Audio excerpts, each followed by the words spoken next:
Good afternoon, members. I call Committee of the Whole on Bill 40, School Amendment Act 2023 to order. And on Clause 1, I'll call the member for Vancouver-Langara. Thank you, Mr. Chair. I will be leading the committee stage on Bill 40, 41, 40. On behalf of the member from Surrey South, as well as our opposition caucus here. So let me just ask you, Mr. Chair, to the Minister, can the Minister please identify for us, for Bill 40, which articles of DRIPA were the Ministry cognizant of in order to draft the proposed amendments to the School Act?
Minister.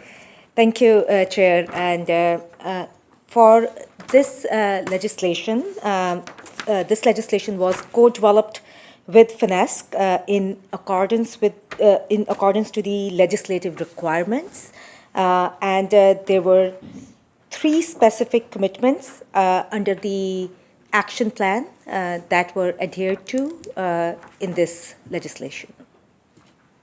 Member. So thank you, Mr. Chair. I can certainly go to the DRIPA action plan. So which of the 89 actions were specifically identified by the ministry in terms of meeting their commitments under the DRIPA action plan? And again, back on my first question, which articles of UNDRIP attached to the Declaration of the Rights of Indigenous Peoples Act passed 4 years ago were the ministry particularly minded to in terms of responding and ensuring that the amendments brought forward under Bill 40 were meeting the alignment of laws of BC with the articles of UNDRIP?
Minister. Thank you, Chair. Under the Declaration Act Action Plan and the commitments under that for the education and childcare, action number 1.6 that talks about co-develop an approach to deliver on the BC tripartite education agreement commitment, in which the Ministry of Education and Childcare and the First Nations Education Steering Committee will co-develop legislation that requires local education agreements with First Nations, where a First Nation wants one, and that they require the application of the provincial LEA at the request of First Nation. And then the action plan 4.3, that is co-develop and implement a framework for the involvement of Indigenous education councils in school district financial planning and reporting. And action 4.4, that identify, develop, and implement mechanisms and approaches to enable boards of education to better support Indigenous students, including increasing and ensuring equitable access to education and safe environments. Member. Thank you, Mr. Chair, and appreciate again the response on the specific action plan items. I certainly will come back to the 4.4.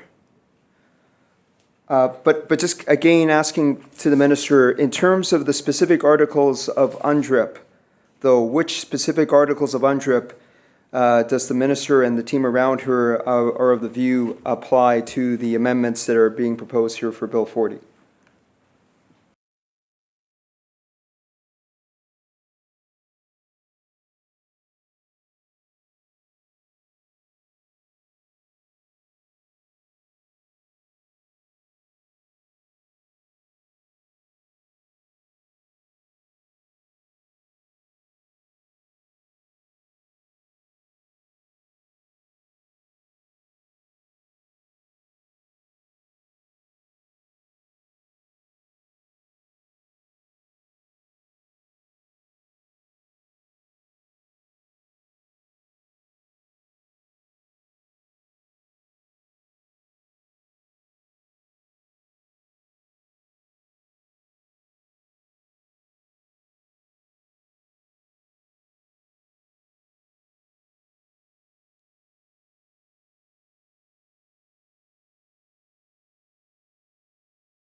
Minister of Education and Childcare. Thank you, Chair. Article 14 of the UN Declaration on the Rights of Indigenous Peoples that says Indigenous people have the right to control their education systems and institutions, provide education in their own languages in a manner appropriate to their cultural, methods of teaching and learning. Member.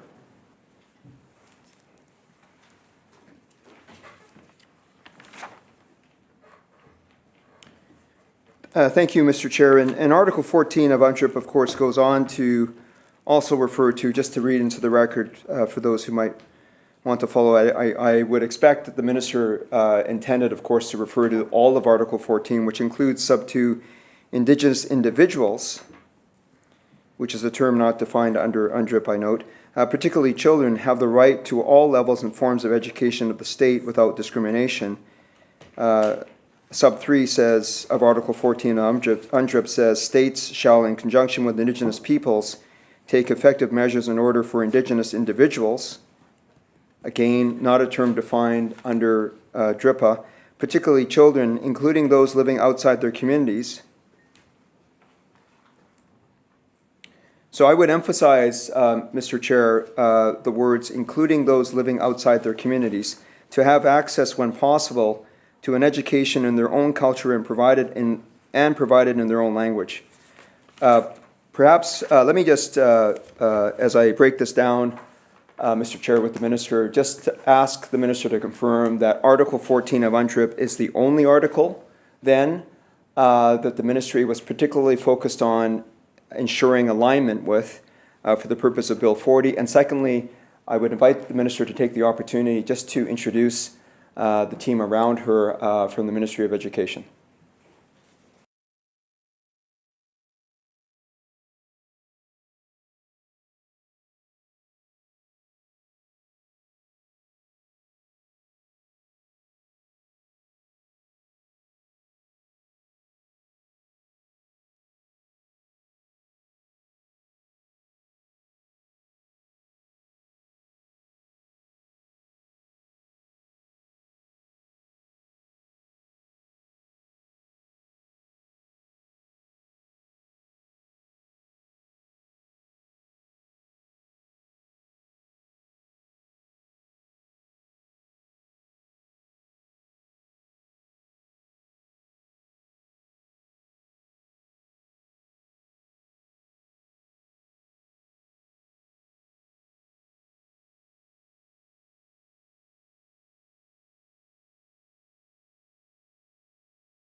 Minister.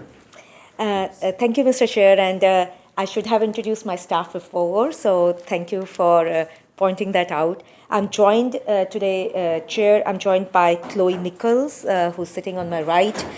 Chloe is the Assistant Deputy Minister in our ministry, Assistant Deputy Minister of Governance and Legislation. On my left is Jennifer McRae, Assistant Deputy Minister, System Liaison and Support Division. And in the back, we have Dave Derrickson, who's the Executive Director, and also Francis Recalma, who's the Manager of Indigenous Education. And for the purpose of this legislation, Article 14 and 15 were taken into account. Member. Thank you, Mr. Chair. And just to read into this as we work through it, Article 15 says, Indigenous peoples have the right to the dignity and diversity of their cultures, traditions, histories, and aspirations, which shall be appropriately reflected in education and public information. And sub 2, states shall take effective measures in consultation and cooperation with the Indigenous peoples concerned to combat prejudice and eliminate discrimination and to promote tolerance, understanding, and good relations among Indigenous peoples and other segments of society.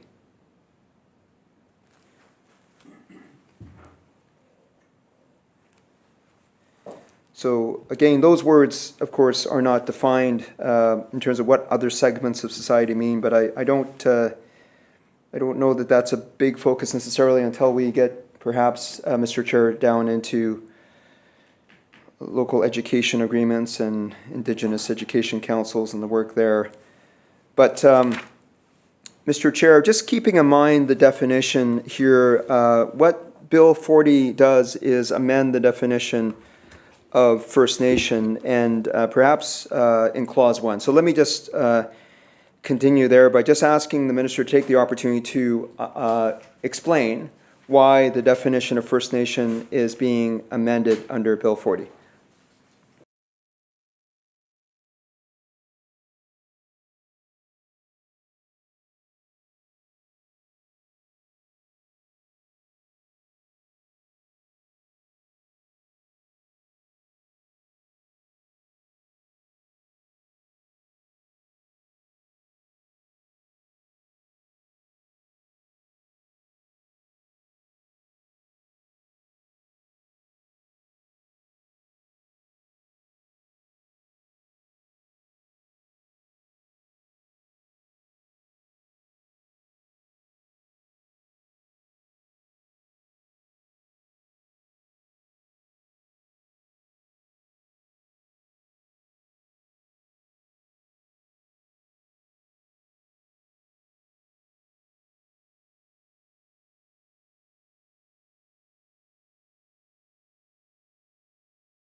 Minister.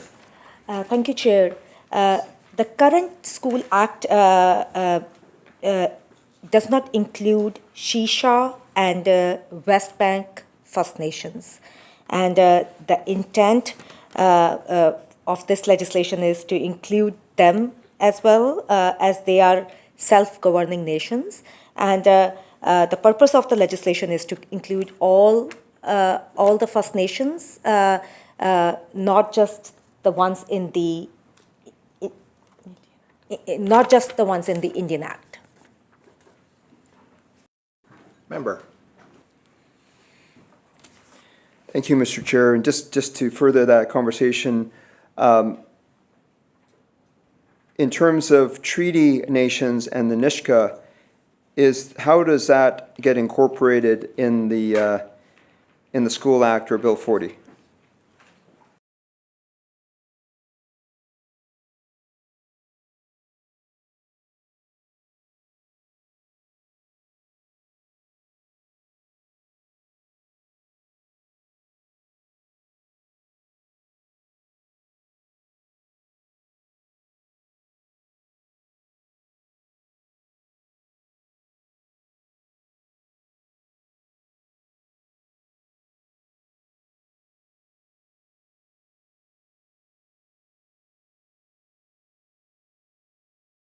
Minister. Thank you, Mr. Chair. The Treaty First Nation and the Niska Nation are referred to in the Interpretation Act, and therefore it is not necessary to define these terms here.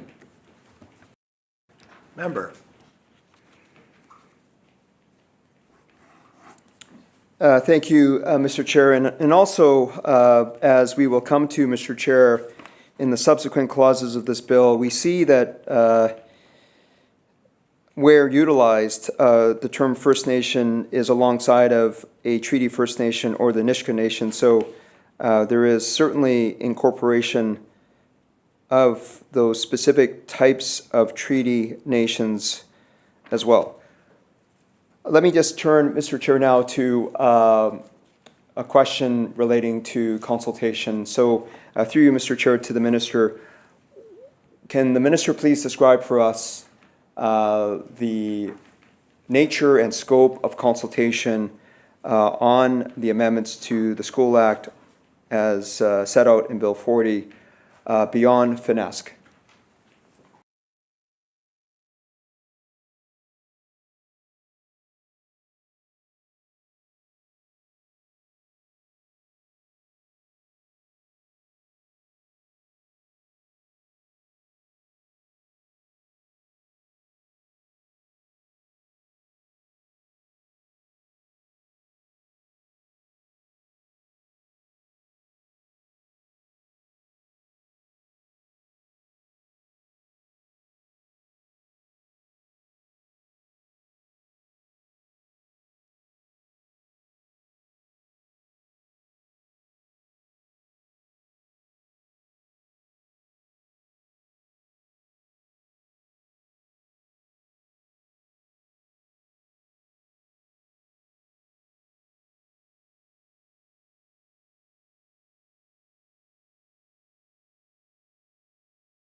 Minister.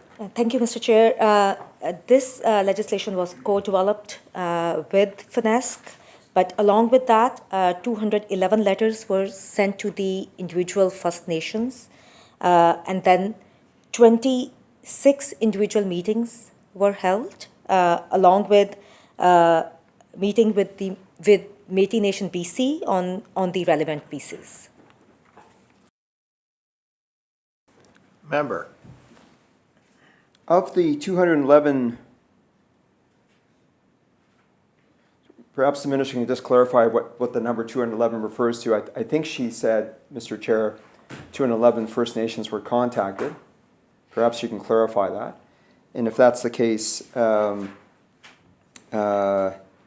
26 engagement meetings were held. Mr. Chair, can I ask through you to the minister, who were those 26 engagement meetings held with? And how many of the 211 First Nations that were contacted actually responded?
Minister. Thank you, Mr. Chair. The ministry sent out 211 invitations to First Nations, First Nations, tribal councils, and Indigenous organizations. As of the end of October 2023, Mr. Chair, there have been 26 meetings, which include all 8 modern treaty First Nations, 19 Indian Act bands, and Métis Nation British Columbia. In addition, Mr. Chair, FNESC has hosted regional meetings for the last number of years on these topics, as they are from the BC Tripartite Agreement, which was signed in 2018. Member. Thank you, Mr. Chair.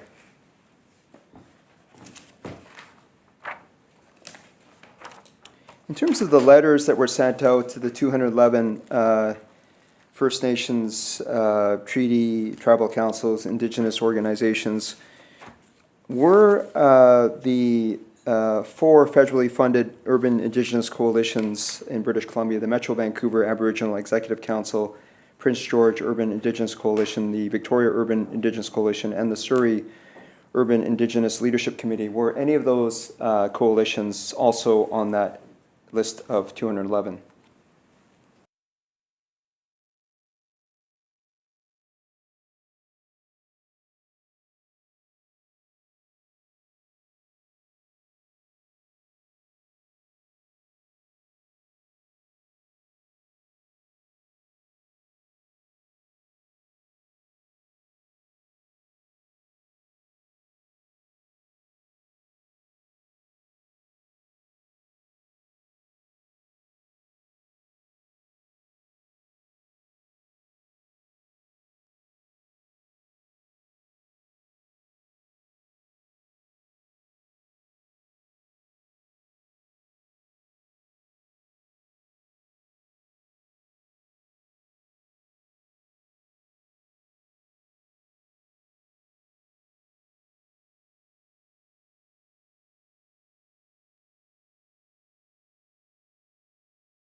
Minister. Thank you, Mr. Chair. The answer to that is no, because we were consulting directly with the rights holders. But when it comes to the implementation, we will be reaching out to these organizations as well. Member.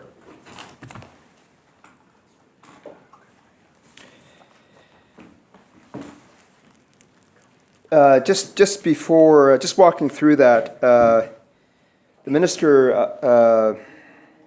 Mr. Chair, had cited Article 14, Sub 3, and I pay note to that. The government's view is that UNDRIP, of course, is illustrative, and that I know the Minister of Indigenous Relations and Reconciliation has said in response to myself in question period that it's not intended that UNDRIP be parsed through any particular article. But having said that, if UNDRIP provides a basic human rights document for our province with our relationship with First Nations, Métis, and Indigenous peoples, Article 14, Sub 3 does say that states shall, in conjunction with Indigenous peoples, take effective measures in order for Indigenous individuals. Again, I don't know what that term in context in British Columbia means necessarily, but that is for this government to define, particularly children, including those living outside their communities, to have access, when possible, to an education in their own culture and provided in their own language. As I understand it, and perhaps the minister can confirm to me her understanding, at least the ministry's understanding, as to who the urban Indigenous coalitions represent. We are talking about Indigenous peoples in our province who are represented in this case by these 4 coalitions, one in Metro Vancouver, another in Prince George, another in Victoria, here in Victoria, and one in Surrey. In Surrey's case, they represent what they estimate to be 13,000 plus individuals, Indigenous peoples living in Surrey, for example. The Metro Vancouver Aboriginal Executive Council has 23 member agencies, for example. So what I'm hearing from this minister is that there was no level of consultation with these urban Indigenous coalitions, even though UNDRIP itself calls for recognition of ensuring that those Indigenous peoples living outside their communities. And so for Indigenous peoples, of course, who are living off reserve, who are living outside of their traditional territories, who are even coming from other parts of our country to escape the clutch of residential schools. When I talk to representatives of these urban Indigenous coalitions, we're talking about instances where young children were relocated off reserve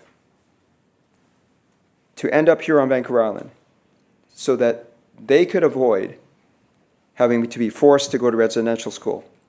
This is just but one example of the reason why Indigenous peoples in our province, as we go forward, and of course their grandchildren, generationally, this is, I'm talking about a family that came here in 1959, so likely grandchildren who are now going through the school system here in our province. So again, through you, Mr. Chair, to the Minister, why were the urban Indigenous coalitions not consulted when it comes to the education of their peoples?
Minister.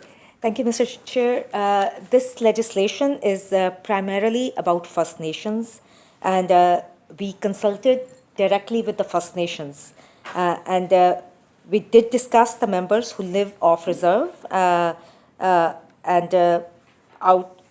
out of the First Nation reserve borders, and that.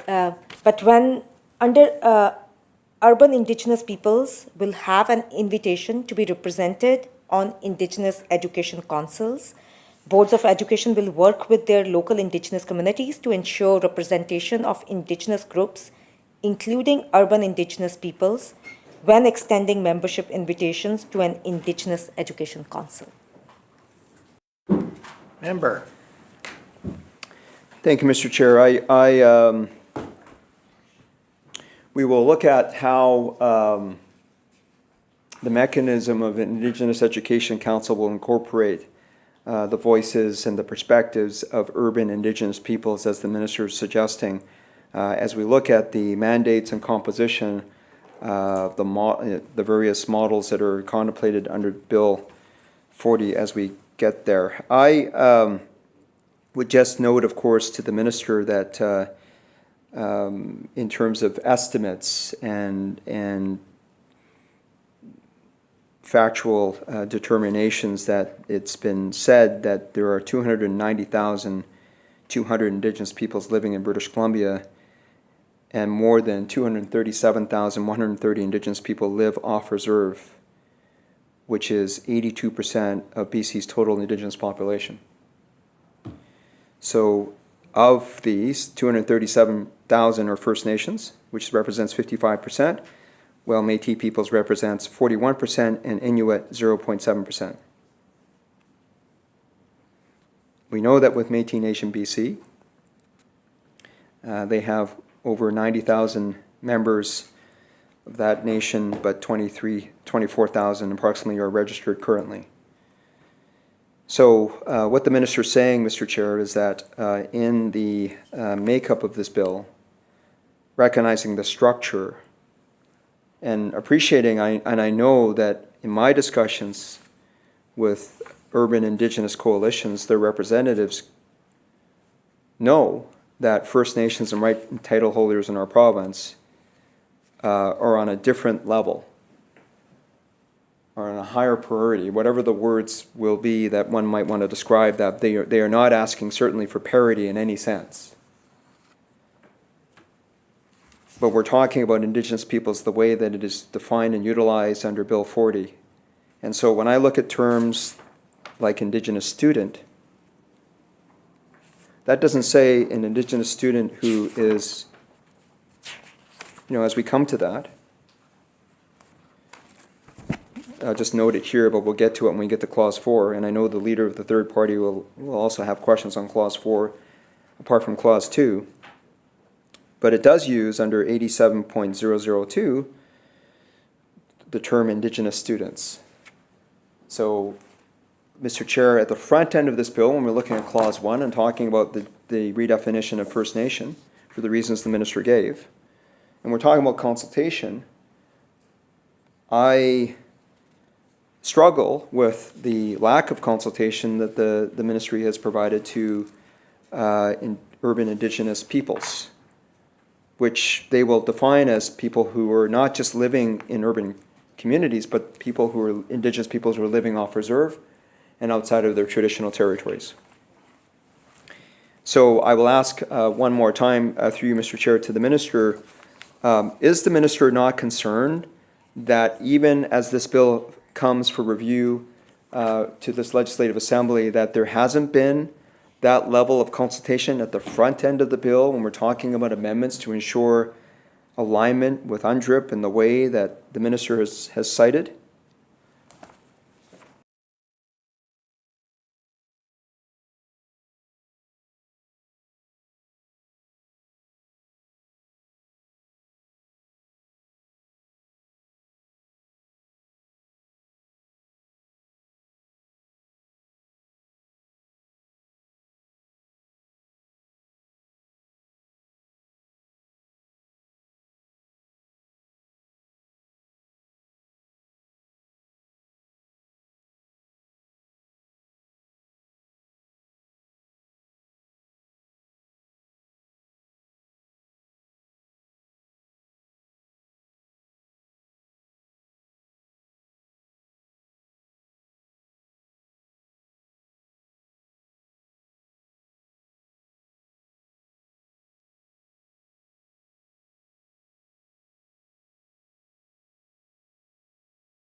Minister.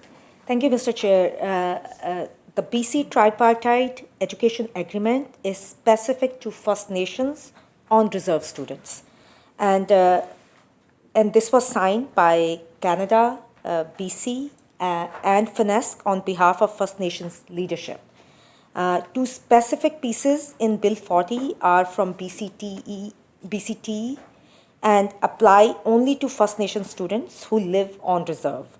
The appropriate, and I have already mentioned, Mr. Chair, that the appropriate consultation with the individual First Nations has happened.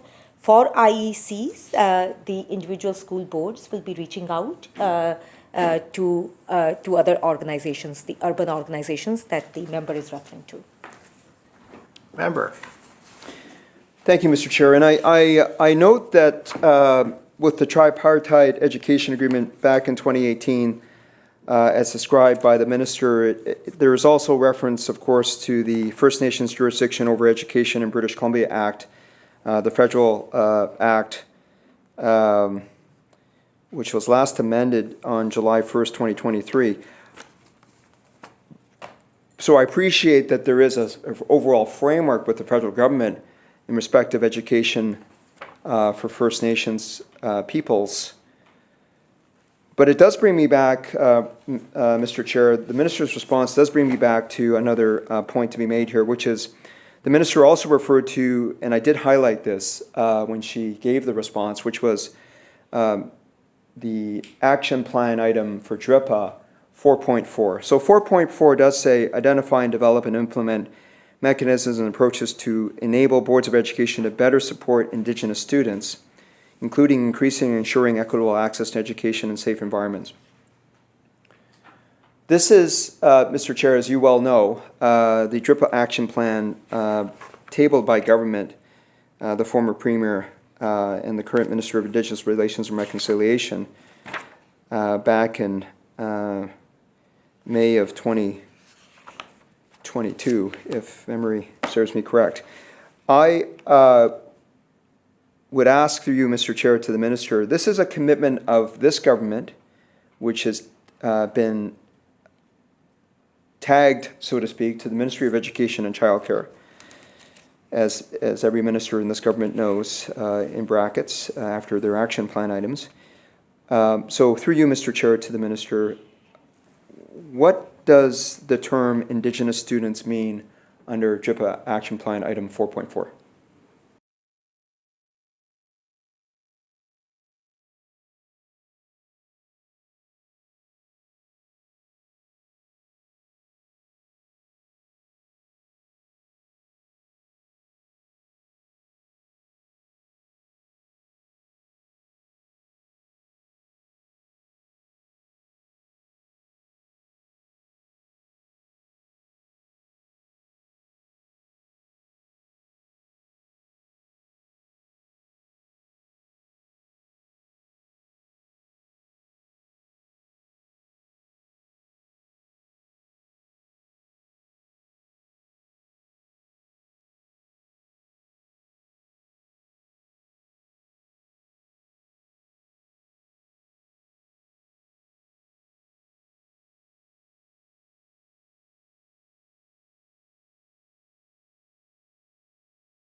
Minister.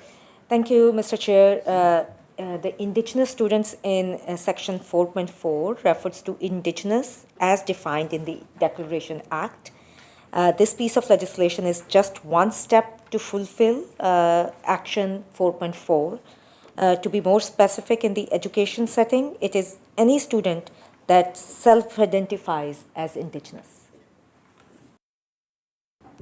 Member. Thank you, Mr. Chair. Thank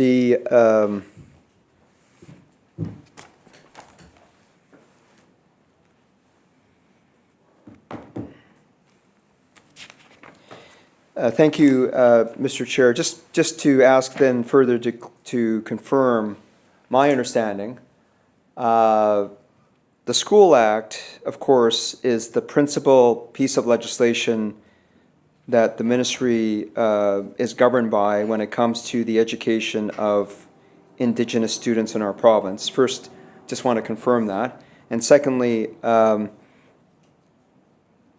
through you, Mr. Chair, to the minister, when the minister says this is just one step in order to move forward with the commitments set out in Action Plan Item 4.4, is the minister indicating then, Mr. Chair, that there will be other legislative work to come forward, i.e. further amendments to the School Act in order to deal with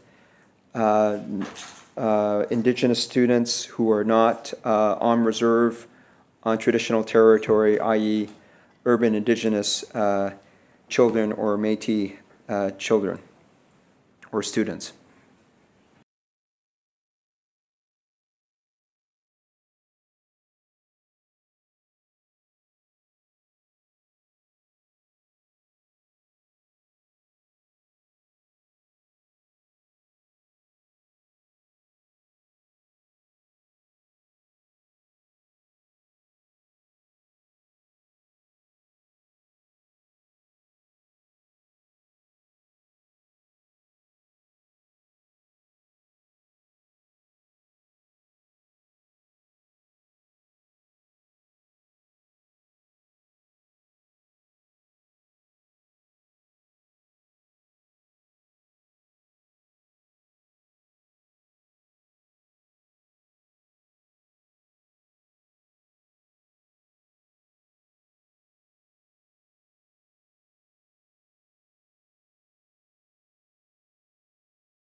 Minister.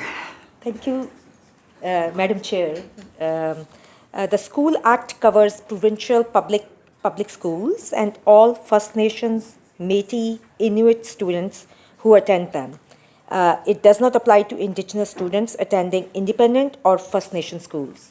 And Madam Chair, I also want to reiterate that this legislation is about creating equitable access, education access to the First Nation students. And the Action 4.4 is about boards of education supporting Indigenous students. It will do that by relationship building, capacity building, policy and procedure reviews, and analysis of data to, as I said, to ensure equitable access and safe learning environments. Member. Thank you, Madam Chair. Through you, Madam Chair, to the Minister, could the Minister just clarify the one statement that was there in her response? I believe I heard her say, in terms of the School Act, in terms of what it doesn't apply to, if the Minister could just clarify her statement, it sounded like it doesn't apply to Indigenous peoples, students who attend private or First Nation schools. I think those were the words she said. And if that's correct, Madam Chair, could she just elaborate a little more about that so-called exclusion or application?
Minister.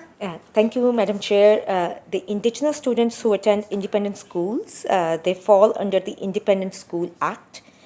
The First Nations on reserve are under the authority of the First Nations, under the Indian Act or under jurisdiction. Member. Thank you, Madam Chair. Just on the last part of that, Indigenous students who are on reserve are under First Nations under the Indian Act. But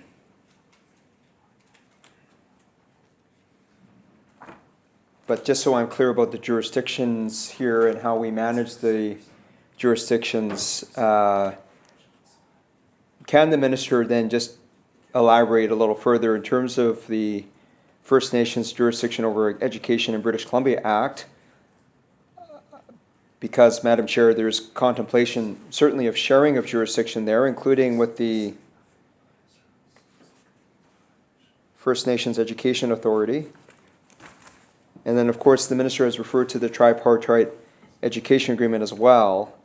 So just so I'm clear as well, though, here, there is certainly a recognition of the jurisdiction between the federal government, the province of British Columbia, and First Nations. So when we say that Indigenous students are under the First Nation, under the Indian Act, there is though, which is the reason why we have these amendments to the School Act, reference back to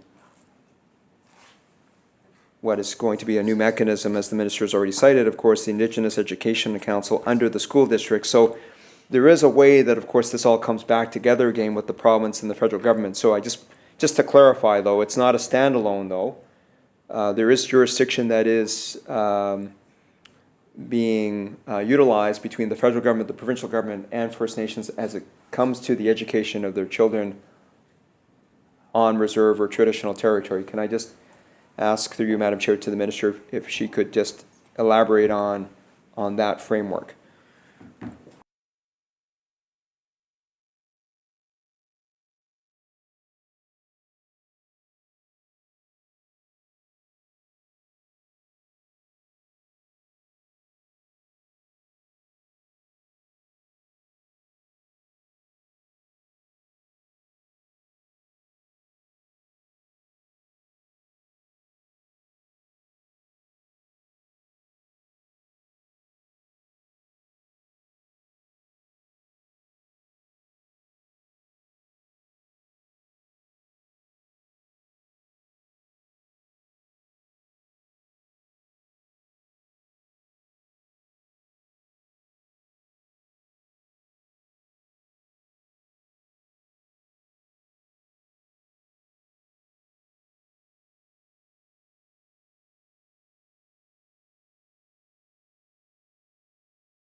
Minister? Thank you, Madam Chair. The changes before the House in this piece of legislation refers directly to students who live on reserve and attend BC public schools. First Nation jurisdiction is where First Nations have exercised authority to control their own schools on their own lands.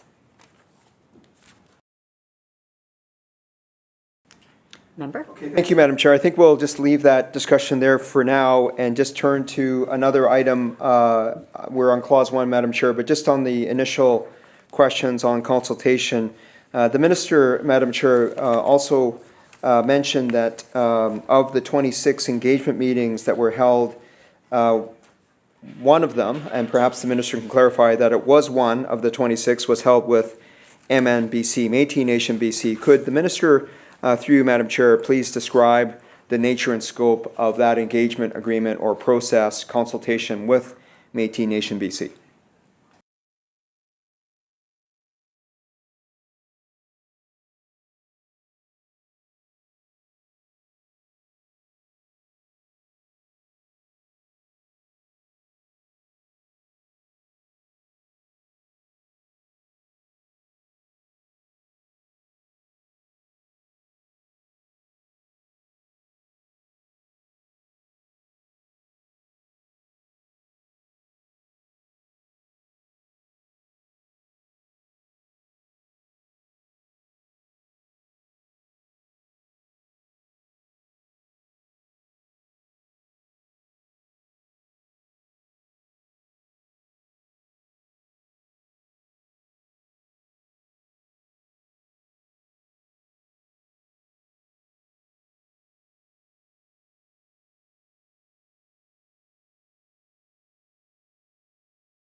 Minister?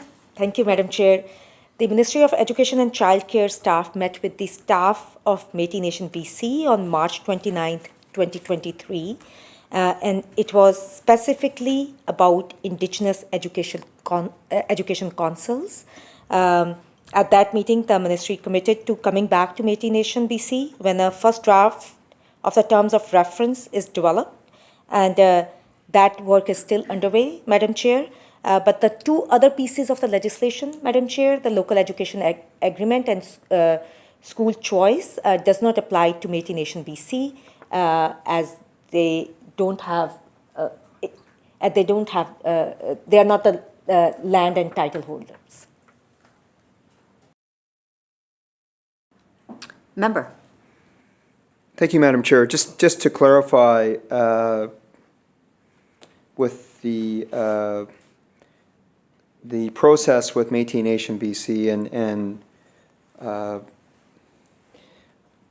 obviously, Madam Chair, my comments previously about the makeup of the over 290,000 Indigenous peoples living in British Columbia,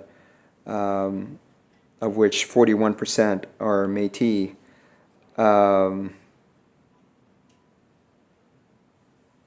Well, I think that's percentages. We have to check the percentages, I think. Let me just, I will restate those percentages, but in any event, we know that there are 24,000 registered members with over 90,000 members with Métis Nation BC. I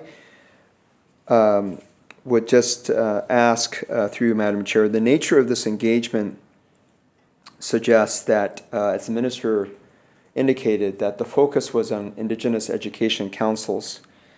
So the terms of reference for Indigenous education councils are, as we turn to the clauses of the bill eventually that address the mandate and the terms of reference, those terms of reference are going to be forthcoming when, is a question. But secondly, was there, in terms of the process that was followed here, presumably there was notice of the subject matter of the meeting, meaning what the meeting was about prior to the meeting taking place. Presumably for all the 211 notice letters that went out, it does raise a question as to what was the topic in these notice letters. And in the case of MNBC, what was the specific topic that was indicated as to the purpose of the meeting that took place on March 29th, 2023?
Minister. Thank you, Madam Chair. The Ministry is planning to have terms of reference finalized in spring of 2024 before the 24-25 school year. There will be an ongoing co-development with FINESC and further engagement with MNBC. The invitation letter that was sent out, that we talked about, that was sent out to Métis Nation BC, it was about the discussion in action plan item 4.3 that which pertains to the Indigenous Education Council. The ministry also committed to meeting with the Métis Nation chartered communities with Métis Nation BC to present the changes. Member. Thank you, Madam Chair, and I appreciate that clarification. And just before I go further on the clarification, just to restate, I had mentioned earlier the 24,000 registered members for with Métis Nation BC, and of course the number I was looking for from memory was 98,000 Indigenous peoples who identify as Métis peoples in British Columbia based on the last census. So just with that though, Madam Chair, which represent about a third of Indigenous peoples in British Columbia, the total number. I wanted to just come back to the last part of the Minister's response, which was the commitment, let's say, from the Minister and the Ministry that, or the offer to Métis Nation BC that there would be a further opportunity for direct consultation with the charter communities for Métis Nation BC in this province. So just so I have this correct in terms of the way the ministry approached this level of consultation with Métis Nation BC, they notified Métis Nation BC of the subject matter of the meeting on to take place that did take place back in March of 2023 relating to item 4.3, which clearly relates to Indigenous Education Councils, but there was an understanding that their terms of reference would be further consulted on before they are implemented or put in place as of the spring of 2024. And that presumably then, through you, Madam Chair, to the Minister, the indication that there be further consultation with Métis charter communities in our province would be about the terms of reference. I just want to confirm that that is the nature of the consultation and not about, at this point, the overall architecture of Bill 40, which, given the nature of the subject matter discussion back in March of 2023, really didn't give the opportunity, as I understand it, from Métis Nation BC's perspective, the opportunity for that kind of level of discussion back to their member communities. So that member community discussion will happen after the bill is passed and before the terms of reference are finalized.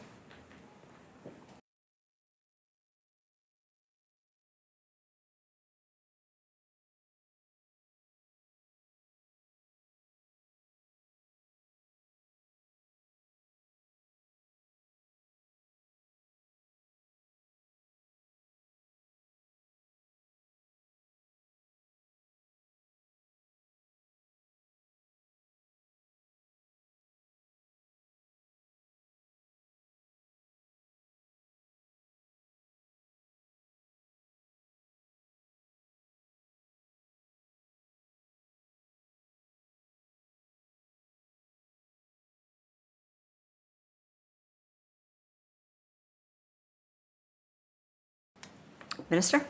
Thank you, Madam Chair. I just want to clarify the consultation did happen with the Métis Nation BC, specifically on Article 4.3 of the action plan, because that is the one that is applicable to Métis Nation BC. I also want to reiterate the other two pieces of the legislation do not apply to Métis Nation BC.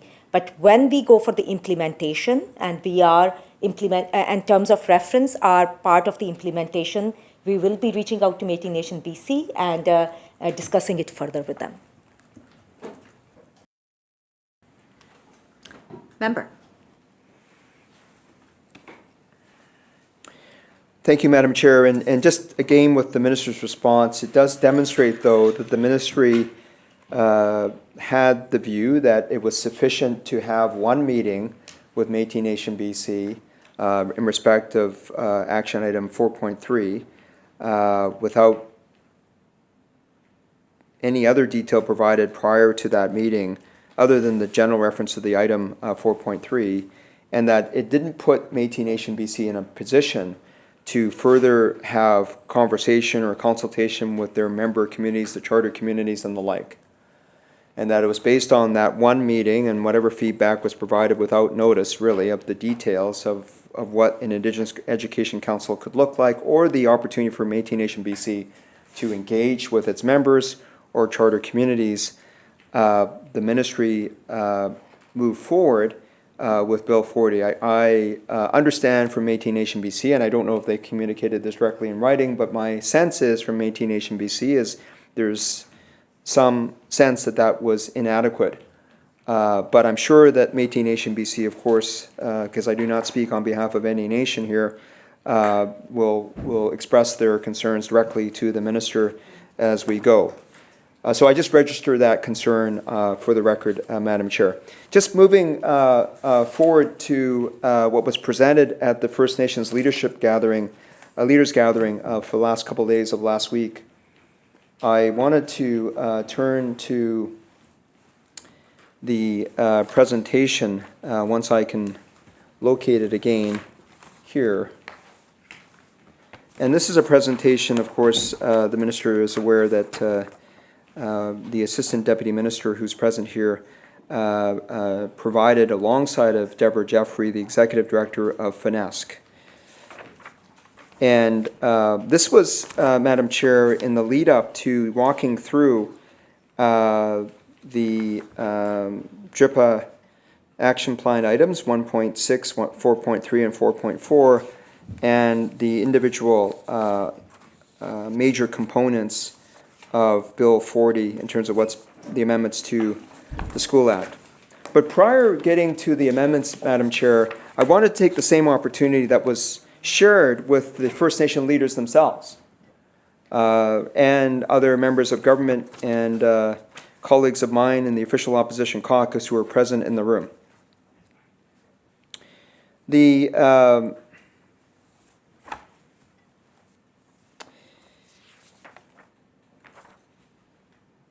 Perhaps I'll just start with one measure, which I have from recollection from the discussion, that there is a high level of student absentee rates on reserve. And when I look at that chart on page 5 of the deck that was circulated to all members present at the FNLG meetings, it demonstrates or it indicates in 2023, I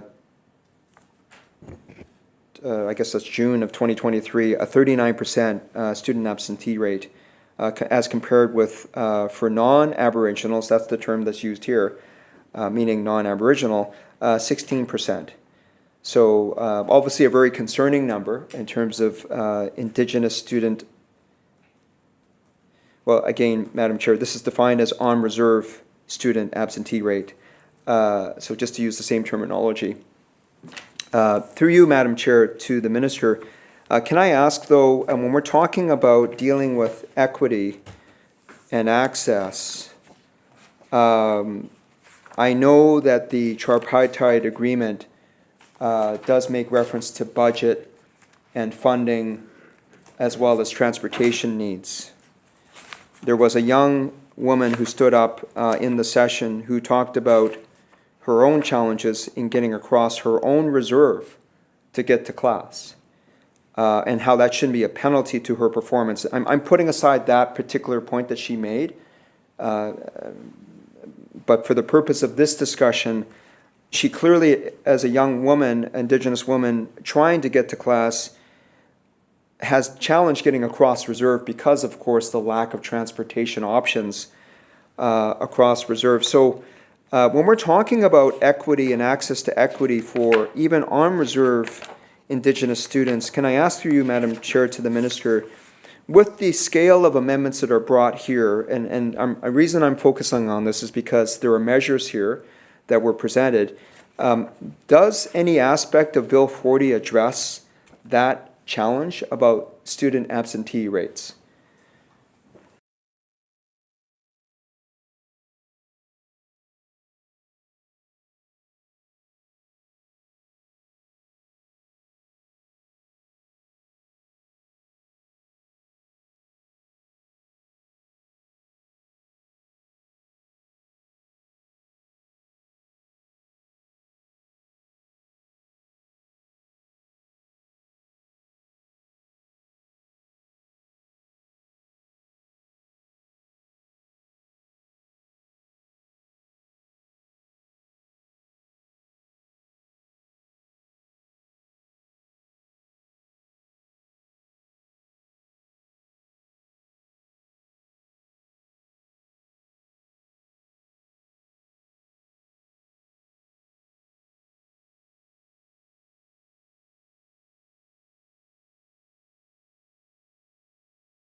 Minister. Mr. Chair, this bill is one step towards alignment of laws and is not the only way we are supporting Indigenous student success. However, I want to mention that all three areas of this legislation will require boards and First Nations to work together in new ways to incorporate equity. We know that the Indigenous student that there are how they face barriers, how they face gaps, and that's what this legislation is trying to address to create that equity. In particular, Mr. Chair, I want to say the model LEA will contain pieces on transportation and funding. Mr. Chair, that I had the opportunity during the First Nations leadership gathering, I had the opportunity to meet with individual First Nations. The issue of the transportation did come up there as well, and that's what we are focusing on, that there should be more direct consultation between the boards of education and the First Nations. Member. Thank you, Mr. Chair. I appreciate the note about the model LEA. And I would suggest, Mr. Chair, that we talk further about the components of the model LEA and transportation and funding when we get there. And so I'll just note that. Just in terms of another slide, and I appreciate the Minister's response, and certainly I recognize her presence and engagement at the First Nations leadership gathering with many First Nation leaders that I could see as well. I, of course, with her colleague, the minister responsible for Indigenous Relations and Reconciliation, I would just point out another slide of note, given our discussion, Mr. Chair, at the outset about, again, the slide uses the term here, Aboriginal learners. So using the terminology on the slide, Aboriginal learners that are on reserve versus off reserve. On reserve in 2022-23 is 8,073 and off reserve is 62,080. So again, it does say that alongside of Aboriginal, under Aboriginal category, 70,153.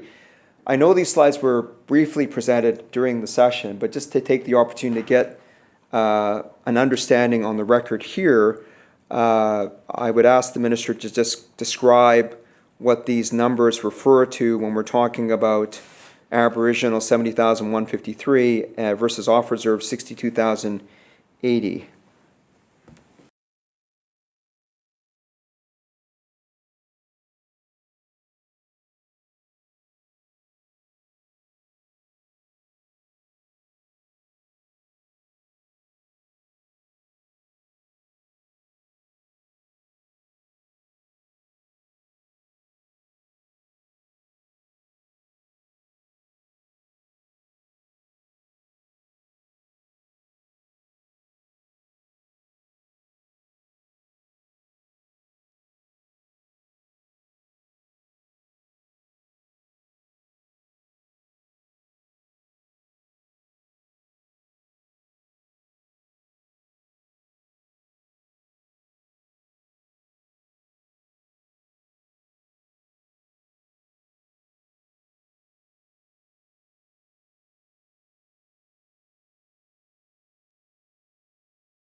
Minister. Thank you, Mr. Chair.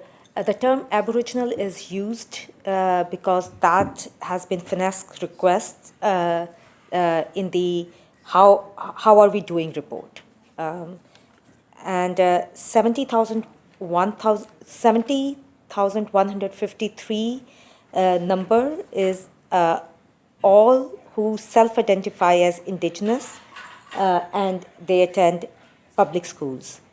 8,073 is First Nation students on reserve attending public schools, and 62,080 is the Indigenous not on reserve First Nation, Métis, Inuit attending public schools. Member, and I'll just remind the member to focus on the Amendment Act, and the minister has provided information for you in the broader term, but just keep the questions, or if you could show the chair how you're relating to the act in front of us. Thank you, member. Thank you, Mr. Chair. As I mentioned at the outset when I referred to this document, this is the context that the ministry itself presented to the First Nations leadership gathering last week and tabled and distributed broadly to participants at that meeting. I am walking through what was referred to as item 1 on this presentation, which one of the ADMs around the minister here in this community chamber had presented on. So I am referring to the slides that were presented by the ministry jointly with Deborah Jeffrey, Executive Director of the First Nations Education Steering Committee, FNESC, to First Nation leaders. So I think the relevancy of my points that I'm making about number of learners is relevant because the ministry and FNESC have deemed it so.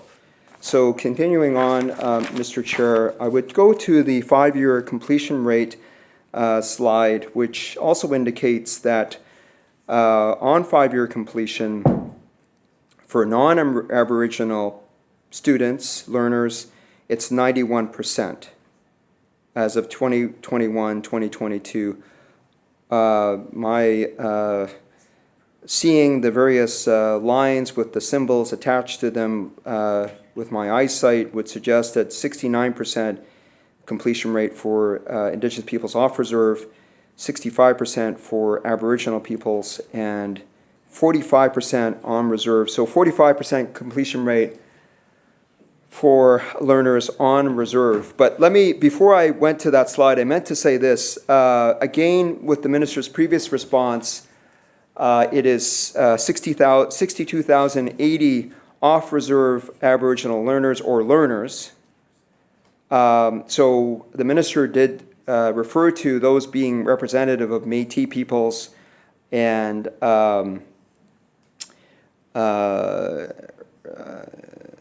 Indigenous learners who are off reserve clearly, which would also represent and be part of the urban Indigenous population of our province.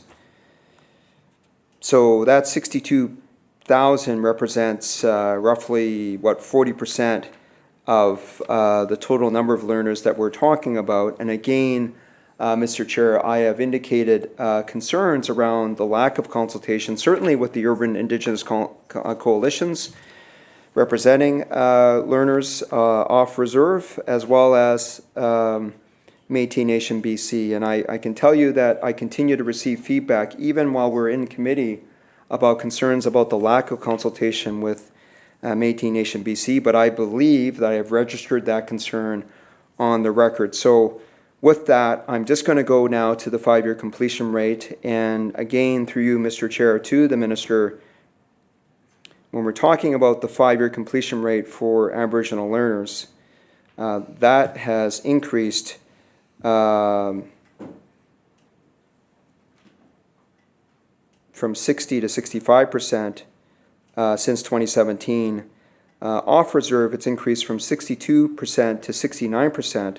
This is for the 5-year period beginning in 2017 and ending in 2022. So over the 5 academic years since 2017, the completion rate has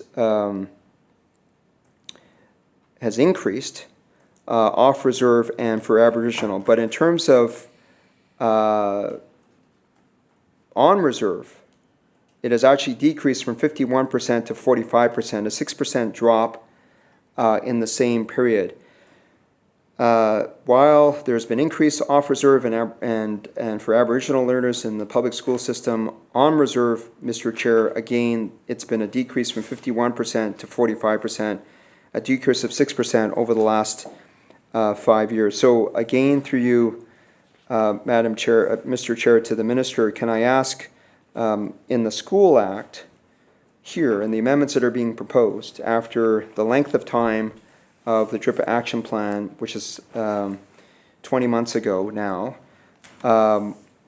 what particular elements of Bill 40 will be addressing the decreasing completion rate that we've seen on reserve in the last 5 years?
Minister.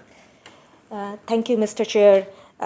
These are very important numbers, and they highlight the importance of the changes proposed in this legislation for learners who live on reserve.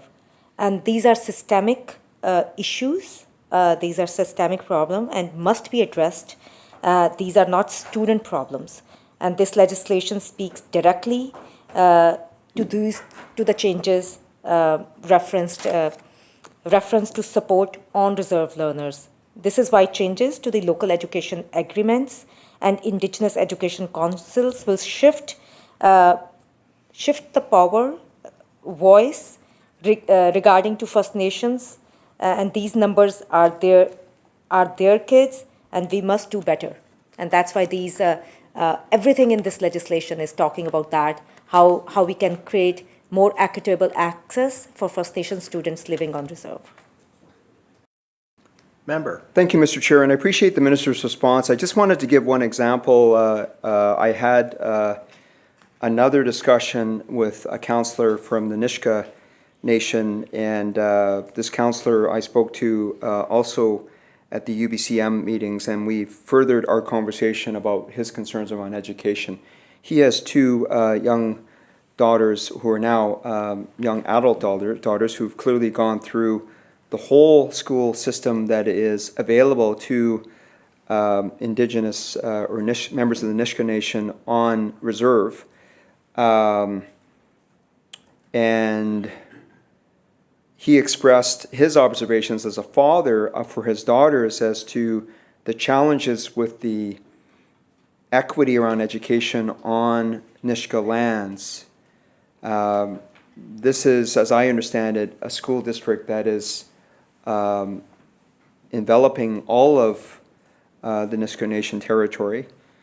And there is certainly in place a school board and teachers, of course, that have come forward with a school that, as I understand it, if I heard him correctly, say 600 students. So there is clearly the educational framework in place.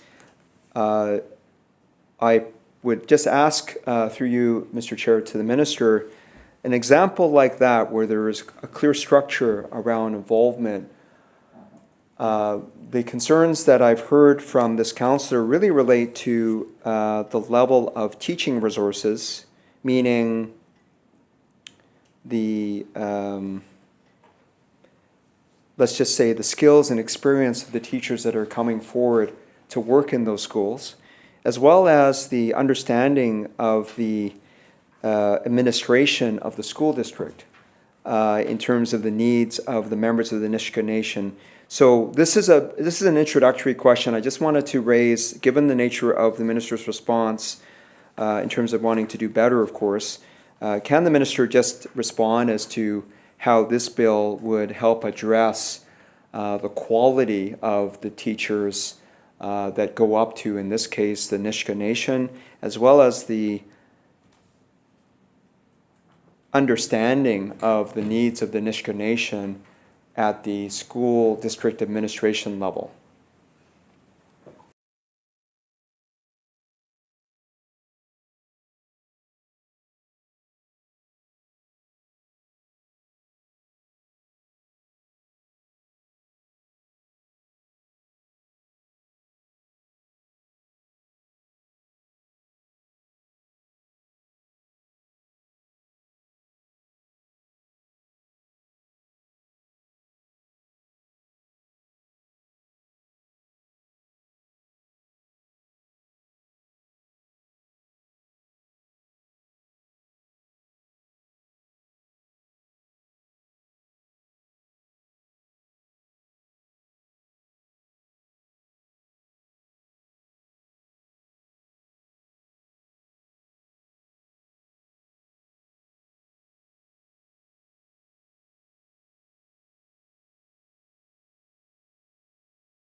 Minister. Mr. Chair, the ministry has been working very closely with the Nisga'a School District team lead through the Superintendent of Indigenous Education. NISCA is a public school district, so all parts of this legislation relate to students on NISCA lands. The teachers fall under the Teachers Act. So we have a separate commitment under the action plan to increase the number of Indigenous teachers, and through that process are looking at many options. Member.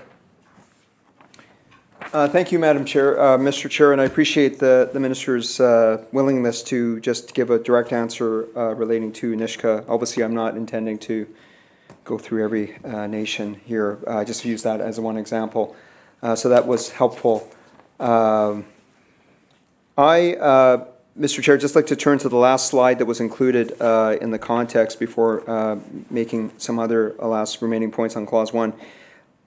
Just in terms of the foundation skill assessment, of course, we know, as the member from Surrey South certainly advocates for the importance of foundation skills assessment in the context of Indigenous learning around literacy, numeracy at the grade 4 and grade 7 levels.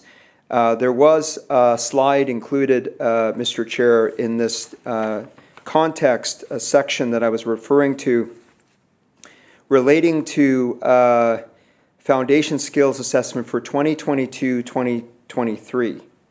Again, the breakdown amongst Aboriginal, unreserved, off-reserve, non-Aboriginal. This slide is presented slightly different from the other slides by way of context, so I just wanted to ask for a clarification from the Minister as to,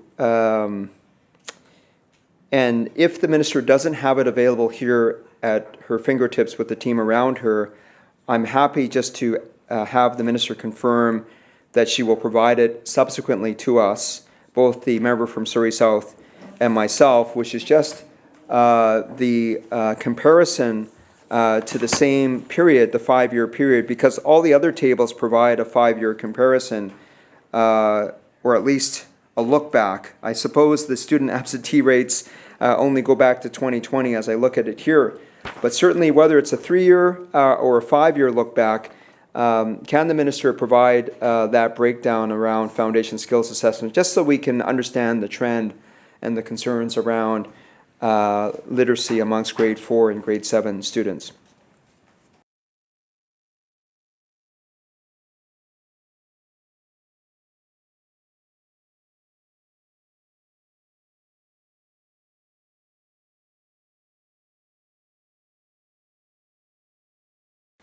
Minister of Education.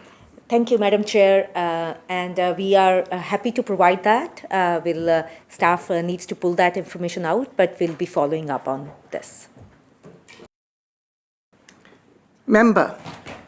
Thank you, Madam Chair, and thank you to the Minister for agreeing so readily to provide that supplemental information, which I expect will come after the bill review is completed, which is fine, but I think it's still helpful as the member from Surrey South and myself continue to focus on this important area with the Minister here. I just want to again state for the record the concerns relating to the consultation with Métis Nation BC, and if the Minister, after I finish putting this on the record again, wishes to respond, she can, obviously, Madam Chair. If she doesn't wish to respond further because she's already feels like she's already responded, I'm happy, of course, then to move on to Clause 2. But just to say that my understanding, again, Madam Chair, as we are speaking in this committee chamber, and I have members and leaders of Métis Nation BC who are providing comments about the exchange that I'm having with the Minister, and I'm hearing this from my colleagues in the official opposition, including the member from Kamloops North Thompson, is that, again, to state for the record, the concerns that I certainly see, and I agree with those that are being expressed by Métis Nation BC, if not directly to the Minister, that the meeting notice that was provided really, as Métis Nation BC, the representatives there, staff or otherwise, understood, It was actually to discuss consultation, the consultation process around presumably putting two and two together, the item relating in the action plan, from what the minister said, item 4.3. Which does say co-development. It doesn't say co-development with finesse. It actually says co-development and implement a framework for the involvement of Indigenous education councils in school district financial planning and reporting. Madam Chair, we of course have reviewed the context slides, and we noted of the 140,000 learners that are tracked by the Ministry of Education, 62,000 of those members or learners are off reserve. And the minister had indicated earlier are comprised of Métis, urban Indigenous, and Inuit learners.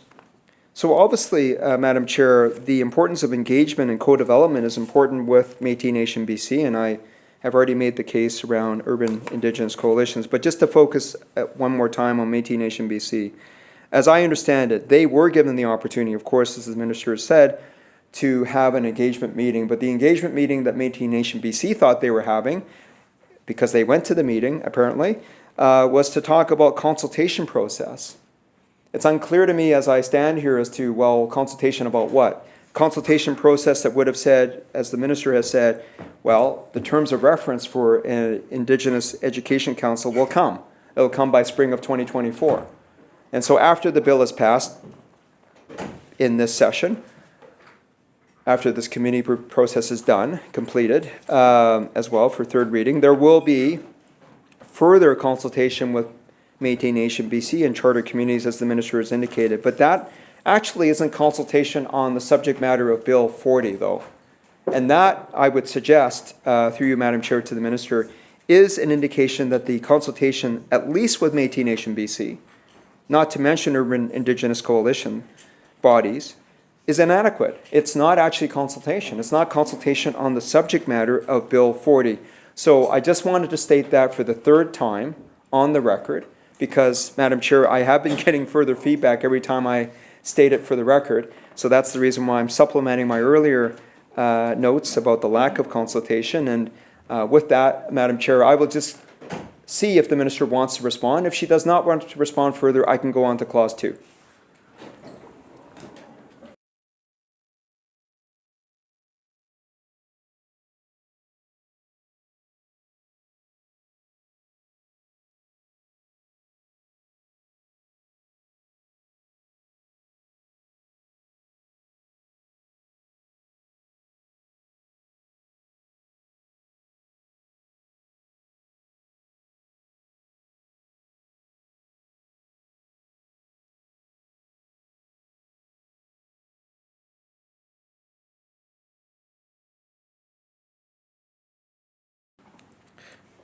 Minister.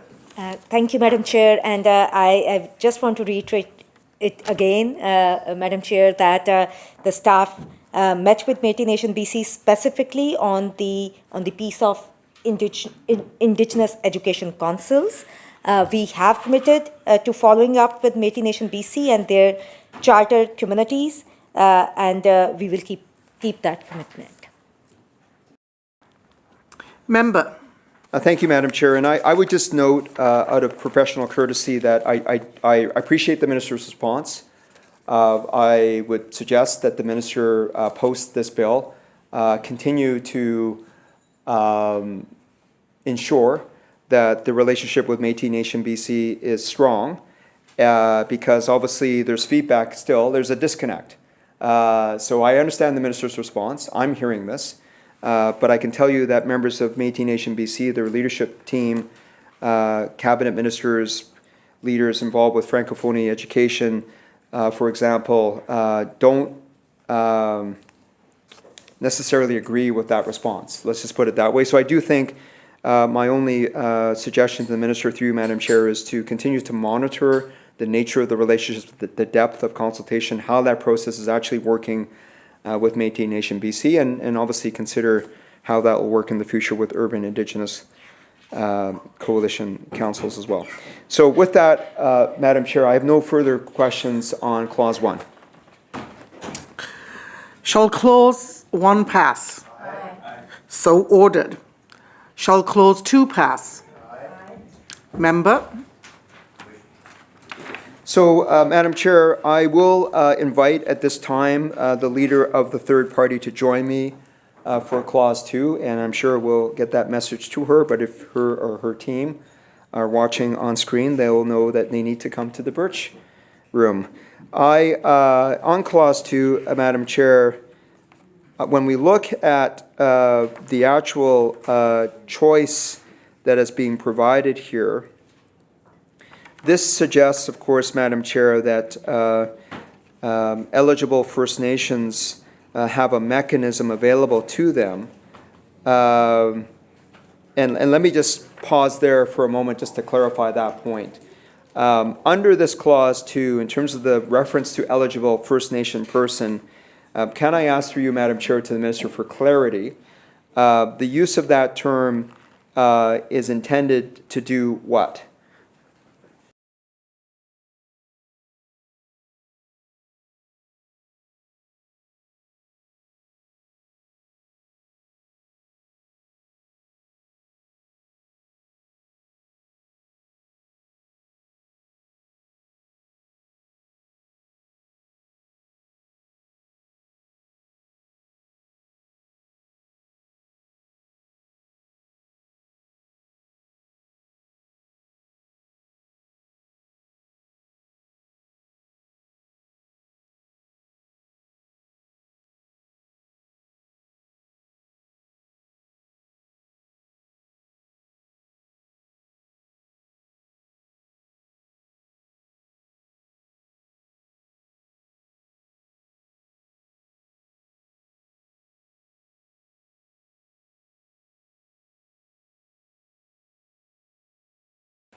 Minister.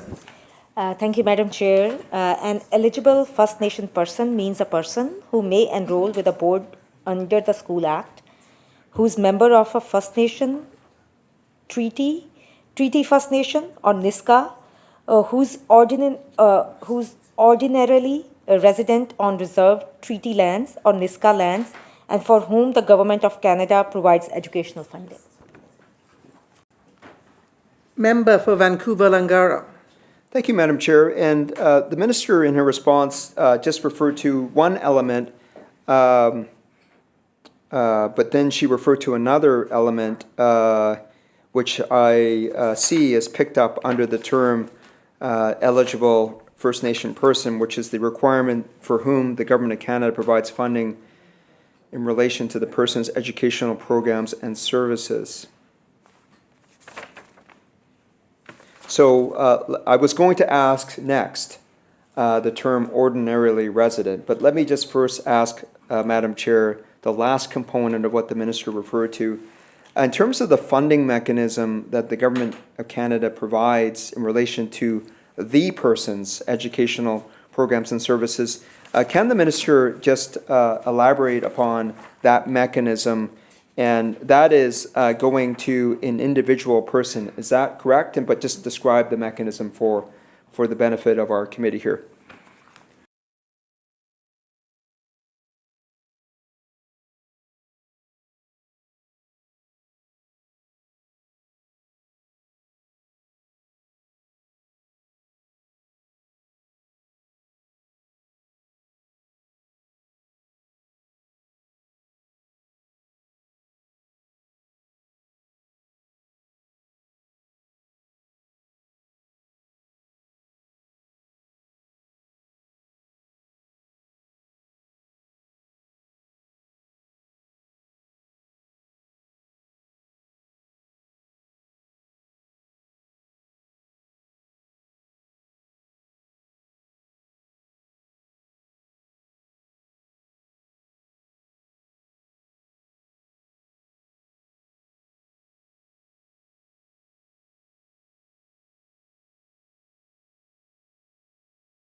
Minister.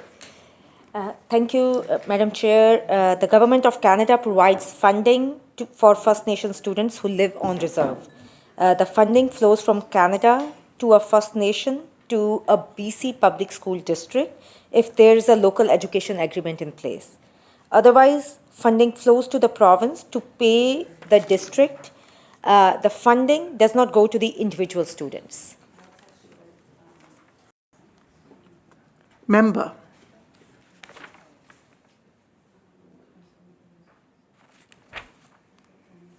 Thank you, Madam Chair. And that was the clarification I was just trying to receive. The minister confirmed that the funding doesn't actually go directly to the student. It either goes to the district, or in the case where there's a local education agreement, it goes to the First Nation, who then provides it to the district. So just looking at that language, I think the language, because of the wording in relation to, that seems to work. So just moving on then to ordinarily resident, could I ask through you, Madam Chair, to the Minister, what the term ordinarily resident in the context of this section means? And I will note that, of course, it's used, that term is also used earlier in the definition itself. But just if the Minister could just put on the record what is intended there, meaning what is the test to determine whether a person is ordinarily resident?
Minister. Thank you, Madam Chair.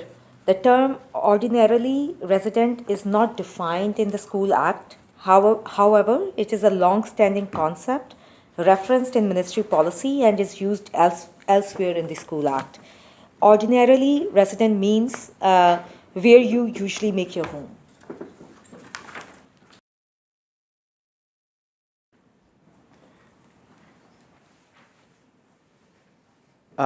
Thank you, Madam Chair. So just to clarify, I appreciate the Minister's response. The Minister said, where you usually make your home. So to clarify, Madam Chair, those words that the Minister referred to are in the Ministry's policy that informs what a person who is ordinarily resident and what follows is or boarded in the school district. So we're talking about a person who is, well, in this case, I mean, it's a doubling up in one sense, but just putting that aside for a moment, eligible First Nation person means a person who is ordinarily resident on a reserve, on treaty lands, on Nishka, on Shishot lands. Shishaw. So who, then we're talking now about someone who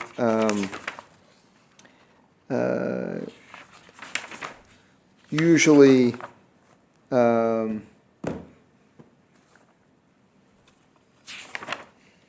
makes that person their home usually are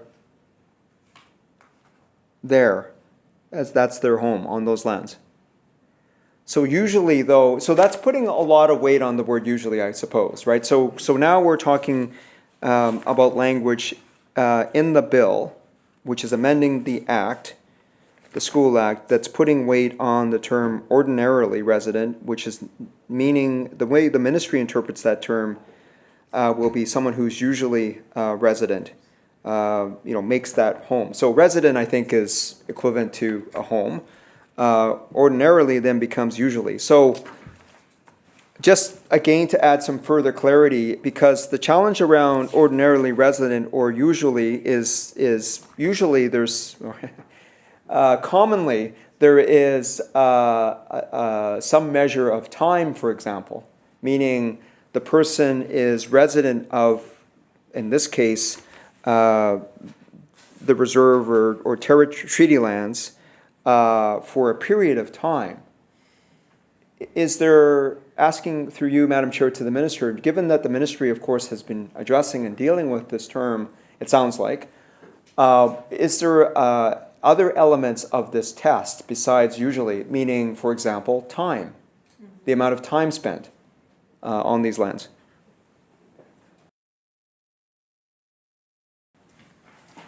I am going to ask members to minimize the side chat, please, because it does interfere with a person when they're asking a question.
Minister. Thank you, Madam Chair. So they need to comply with the three requirements, and first enroll with a board, second ordinarily resident, and the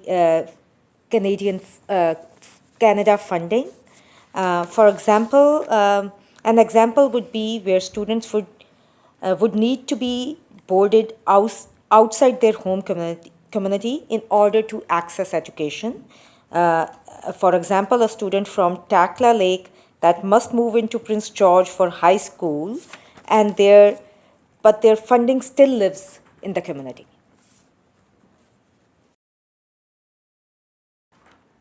Member,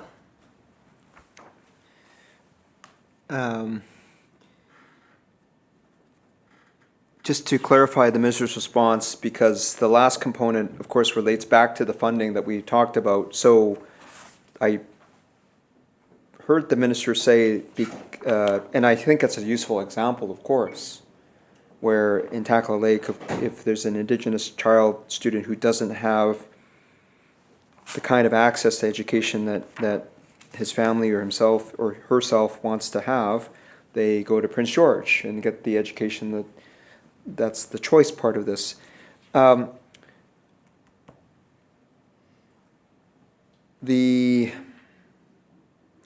Just to confirm, the way the minister described the funding relationship in the past, though, it just meaning on the record here, would suggest that when the minister says that the funding still is with the, I believe she means either with the school district for which that child is ordinarily resident, or with the First Nation on whose territory the child is ordinarily resident. So that's where the funding resides, so to speak. So just to clarify that when the minister adds those words here, that is the minister is comfortable that those words as a further qualification on sub D of the definition is clear. Is that the minister's understanding?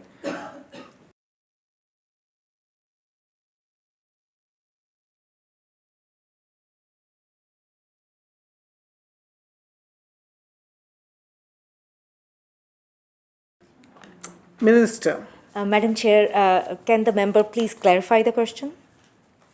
Thank you, Madam Chair. Member, you now have the floor. Oh, thank you, Madam Chair. I think I restated it to my colleague here, the leader of the third party, by just simply saying, so what the minister is saying in effect is that the funding contemplated in sub D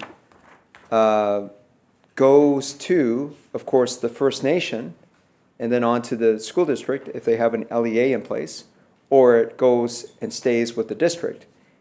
In other words, it does not follow the Indigenous child or student.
Minister.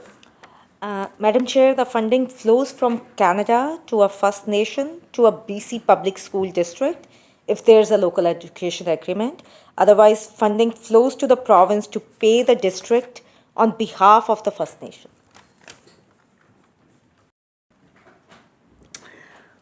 Leader of the third party. Thank you, Madam Chair. I'm just continuing to follow along the line of questions from the member of the official opposition.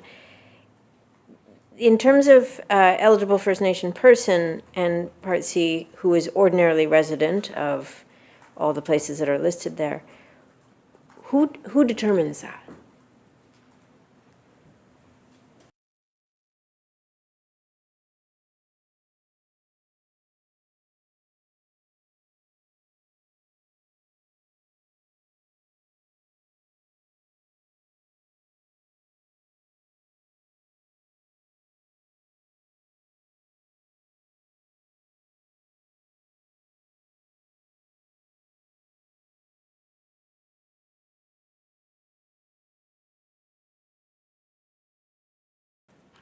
Minister. Thank you, Madam Chair. The First Nations determines that.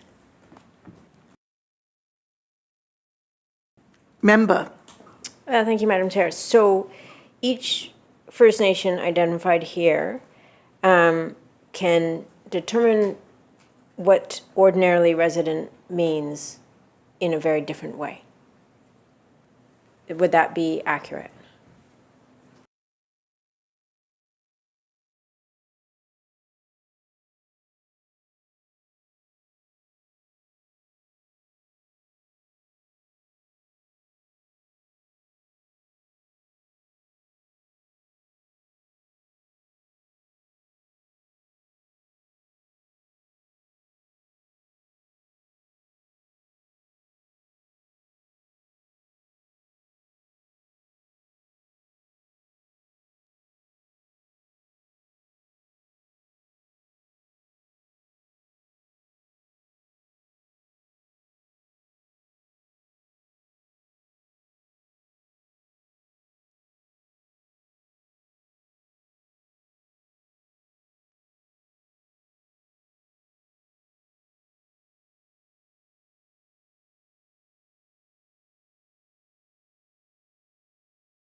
Minister.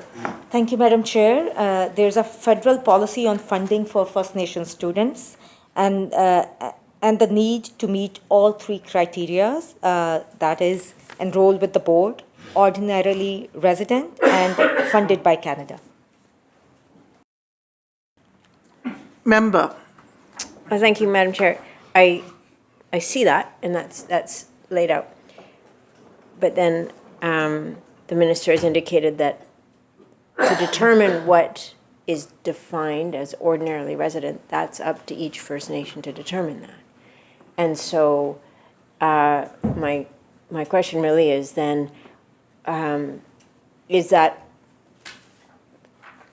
definition truly left up to each First Nation, in which case it could be that one First Nation says, this person's here 6 months a year, they're ordinarily resident of our nation. Another nation might say this person's here 2 months a year. There's another nation might say 10 months of the year. Another nation might say all months of the year. Are all of those definitions, if they are to be determined by each First Nation, is how every First Nation determines that definition legitimate? And I'm genuinely just curious if there are parameters, if there are time parameters put onto this, or if it really is each First Nation can wholly self-determine what that means.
Minister.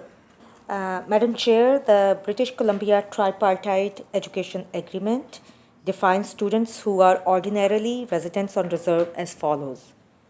The student usually lives at a civic address on reserve, is a child in joint custody who lives on reserve most of the time or is staying on reserve and has no usual home elsewhere. Students continue to be considered ordinarily resident on a reserve if they return to live on reserve with their parents, guardians, or maintainers during the year, even if they live elsewhere while attending school or working at a summer job.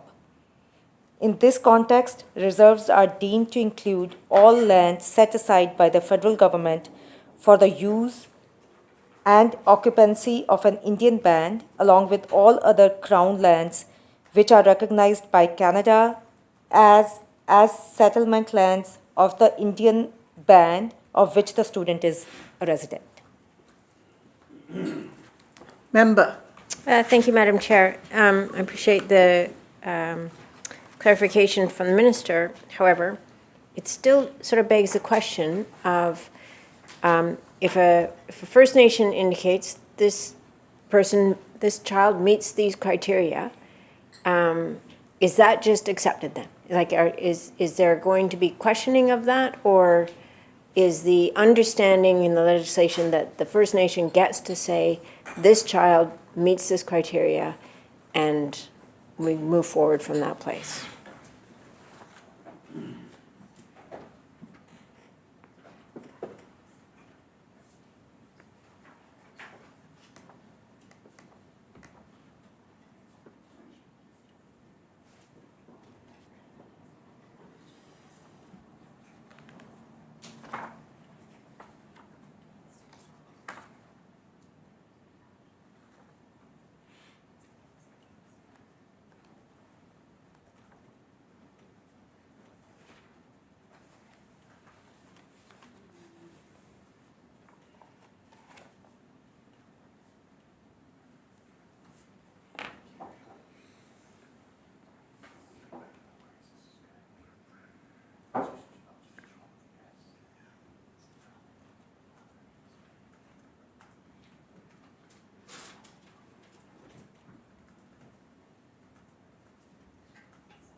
Thank you, Madam Chair. The First Nations submits to Canada the students they want to claim for funding. These students must meet the federal policy, and it is the First Nation and Canada that decide if the student meets the definition and policy for students who live on reserve. Member. Thank you, Madam Chair. Not trying to be difficult, just really trying to get a clarification on this. Was the response from the minister indicating that it is a matter to be settled between the First Nation and the federal government?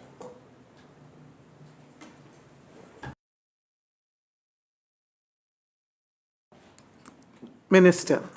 Yes, Madam Chair, because this is federal funding. The First Nations are getting federal funding for the students.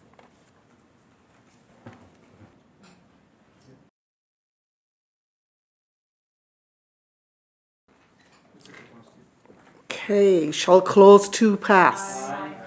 So ordered. Shall clause 3 pass? Aye. Member? Thank you, Madam Chair. Just in terms of the model agreement that is referred to under Clause 2, the model local education agreement, could the minister just describe to us I appreciate that it does say specified by regulation, but there are certainly forms of local education agreements. There was a form that was attached to the BC Tripartite Education Agreement on Schedule H. And I understand when I look at the FNESC website as well, there are guiding principles that are set out as well. So with these inputs, what can we expect to see as being the model agreement? Will the terms of these model agreements differ materially, let's say, from what we see in the Schedule H attached to the tripartite agreement, as well as the guiding principles for FNESC? And if so, why is that?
Minister.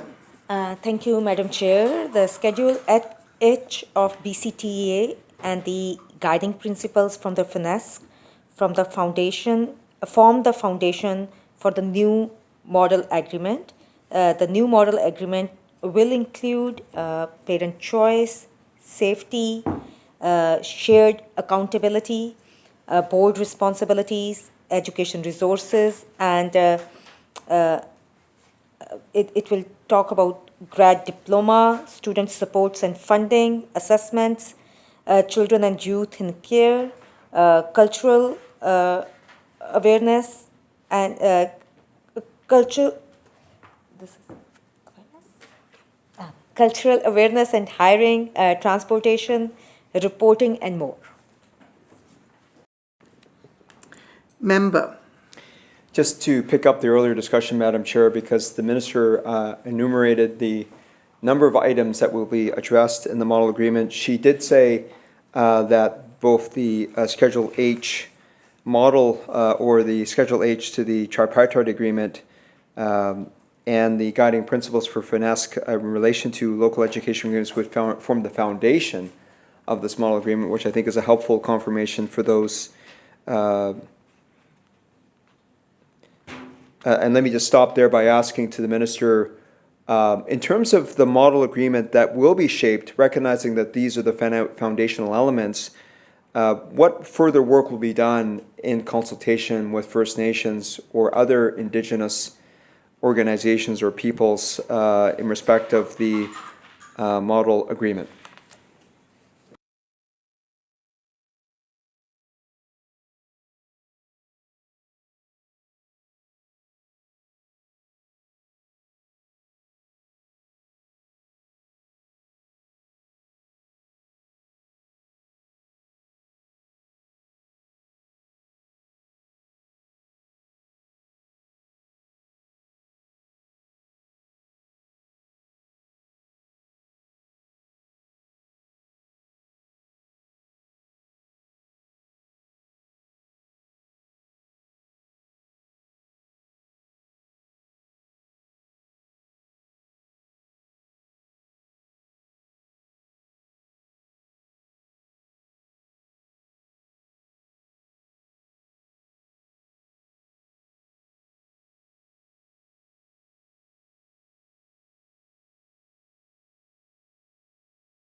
Minister.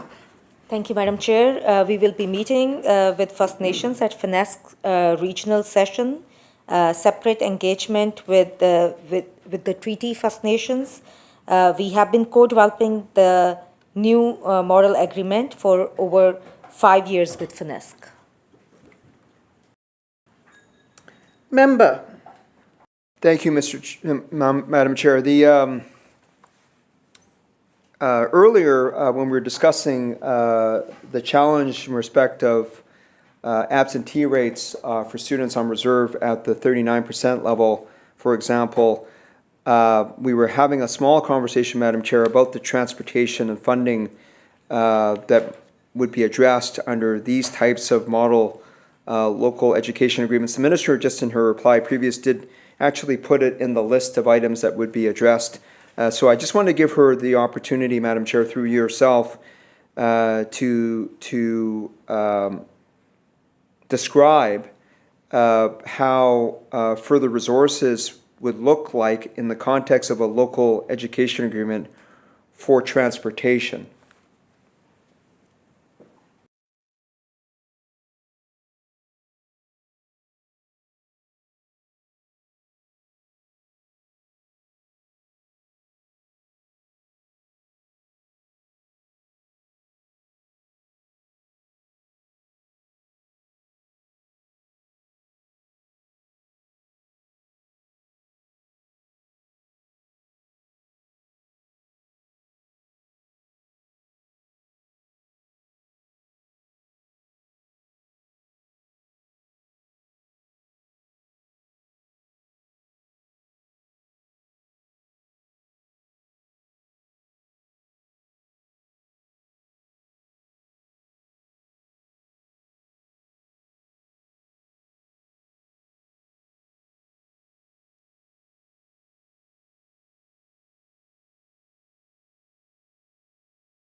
Minister. Thank you, Madam Chair. As a result of the BC tripartite agreement, the three parties addressed transportation, and both Canada and the province made additional investments at that time. The improvements include co-developed bus routes with school districts and First Nations, and we are supporting additional transportation so students can participate in extracurricular activities. There's a tripartite committee dedicated directly to transportation as a priority area. Member. Thank you, Madam Chair, and just to clarify the Minister's response, the Minister took us back to the tripartite education agreement and the committee that is set out here. But she also referred earlier in her response to at that time. So is there some time frame where the Minister expects that further resources will be determined by both the province of BC and the federal government in respect of transportation in this area for on-reserve transportation?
Minister. Thank you, Madam Chair. The school district and the First Nations put in their transportation request to the tripartite committee that I referred to before, Madam Chair, and all those requests are assessed and decisions are made accordingly.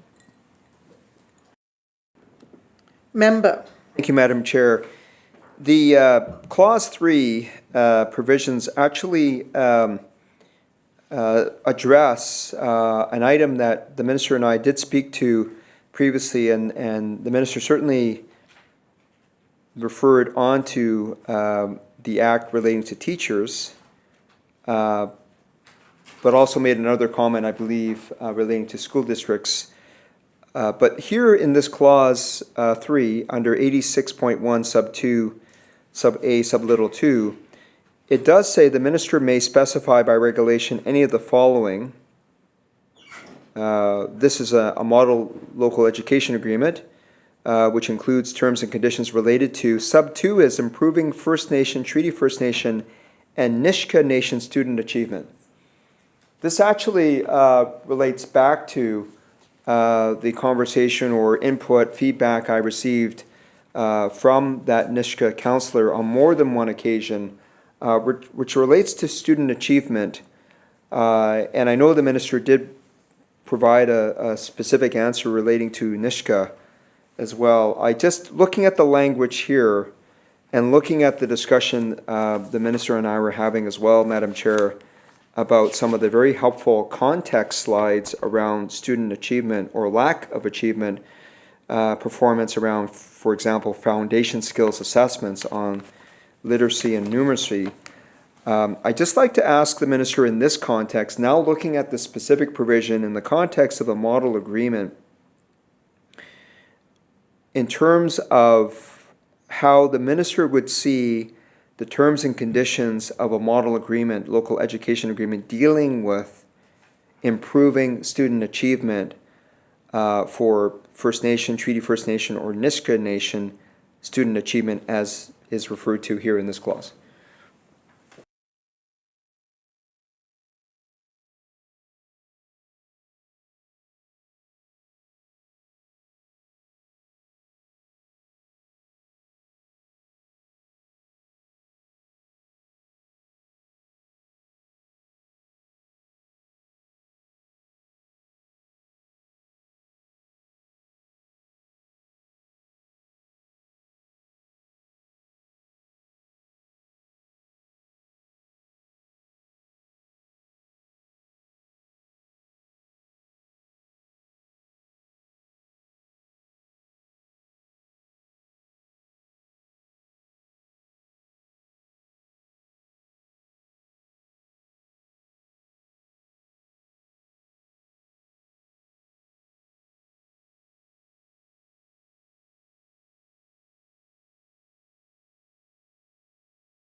Minister. Thank you, Madam Chair. The First Nations student achievement is a joint priority for the Ministry of Education and Childcare and FINESC. The model agreement is designed to improve outcomes. It will cover resources, funding, accountability among the list provided. Increased reporting and accountability will directly influence student learning. Member. Thank you, Madam Chair, and I appreciate the joint development of the model and but just to ask, because when we talk about student achievement, it does take assessment, and certainly the Foundation Skills Assessment tool is a useful mechanism to do that. In terms of the ongoing monitoring of student achievement under these model agreements, how will that be so-called operationalized? How will that be done in terms of the actual data monitoring? Is that something that the Ministry of Education will continue to have responsibility for, or does FINESC have a role in that as well, or First Nations themselves?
Minister. Thank you, Madam Chair. At the provincial level, the framework for enhancing student learning will continue to hold public boards of education accountable for the outcomes of all Indigenous students. Tracking student achievement is definitely something the ministry will continue to have an active role in, alongside FNESC and the local nation. The accountability and reporting, the data is important to inform the way forward. Member. Thank you, Madam Chair. I appreciate the response from the minister and the overall nature of it. I will say, I will just turn here now, though, to item 2 sub A little 3, which says developing relationships between a First Nation, a Treaty First Nation, or the Nisga'a Nation and a board. So I am still joined here by the leader of the third party, and as we get to clause 4 around Indigenous Education Councils, but just before we go there with a few more remaining questions on this clause, this relationship aspect of a model agreement is obviously separate from what is contemplated for the function of an Indigenous Education Council, which is there to advise the board on certain matters.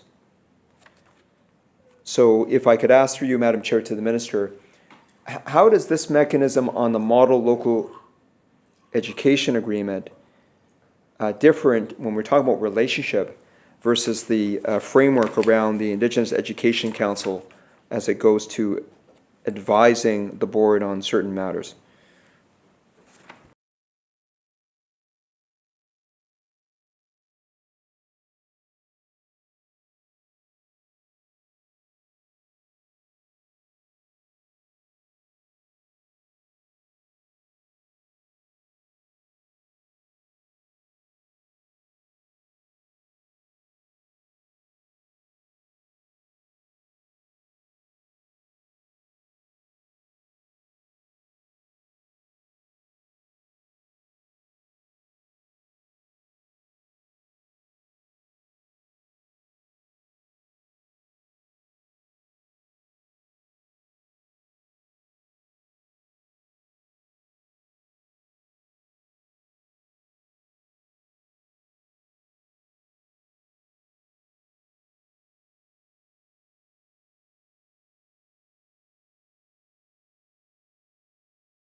Minister.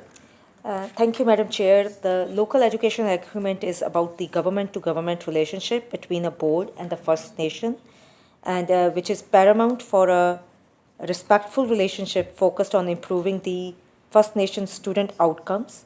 The local education agreement is a vehicle to support this relationship, and the local education agreement is about the 8,000 First Nation students who are living on reserve. The Indigenous Education Council will support all Indigenous students in the district.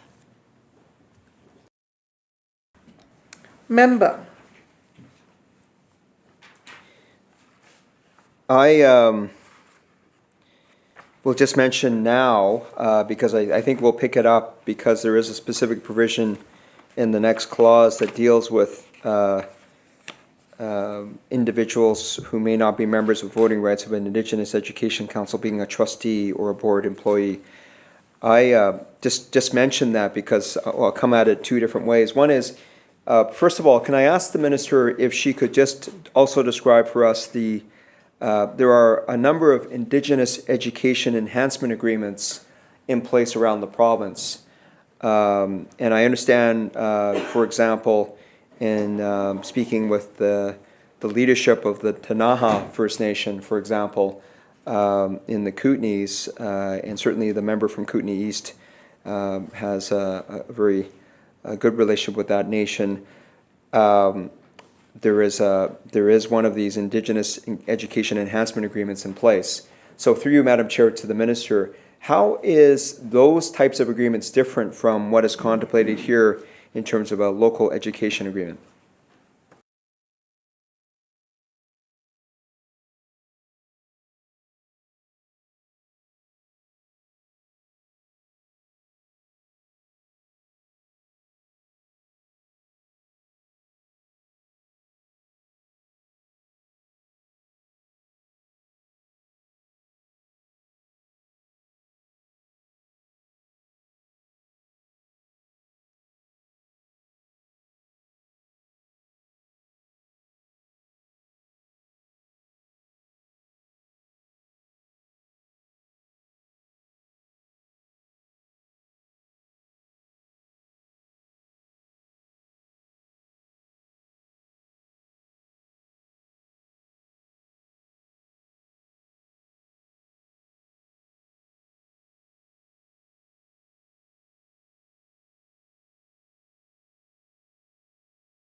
Minister. Thank you, Madam Chair. The local education agreements are the contracts for service. The Indigenous enhancement agreements are a tool to support relationships.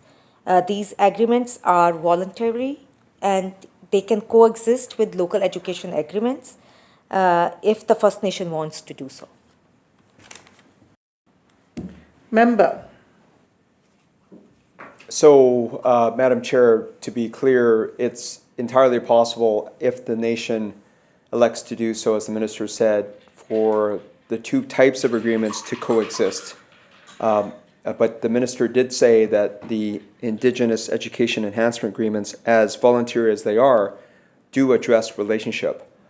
So there may be some overlap then, is that what I'm hearing, Madam Chair? If the Minister can clarify, there may be some overlap when it to the extent that we're seeing words here in this description that again, developing relationships is the subject matter of one of the possible terms of a model agreement. So is there going to be overlap between the two types of agreements?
Minister. Thank you, Madam Chair. The overall principle is that it is First Nation driven. If a First Nation wants to have an LEA, they can. If they don't, that is up to them. But LEAs and enhanced education agreements have coexisted for many years, and it is about the focus is the student outcomes and in whatever way that can be achieved. Member. Thank you, Madam Chair. And I think the last question I have on Clause 3 is just to have the Minister provide further comment about the possible terms around purchase of educational programs and services by a First Nation, Treaty Nation, or Nishka from a board. So can the Minister elaborate on this mechanism in terms of educational programs and services, the nature of these programs and services, presumably on reserve or traditional territory, in terms of the provision of these services? Was done.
Minister.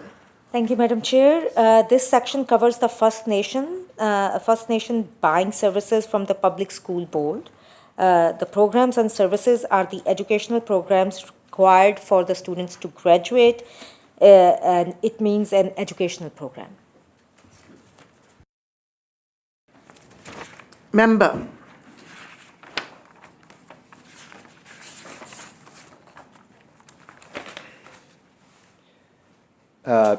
Just, Madam Chair, the minister's response in terms of her answer just leads to a further question. When we're talking about educational programs required to graduate, we're just basically effectively saying the curriculum.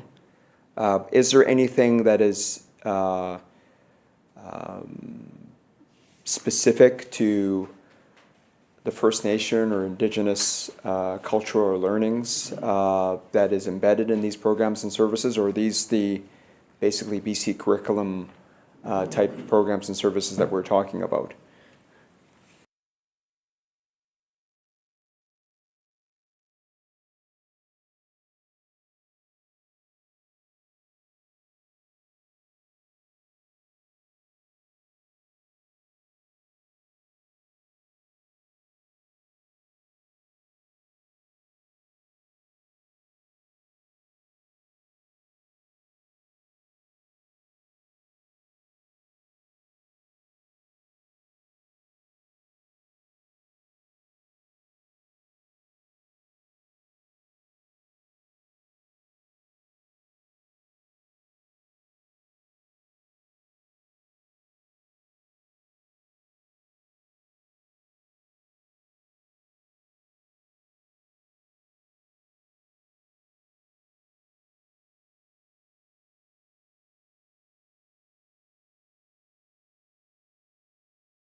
Minister.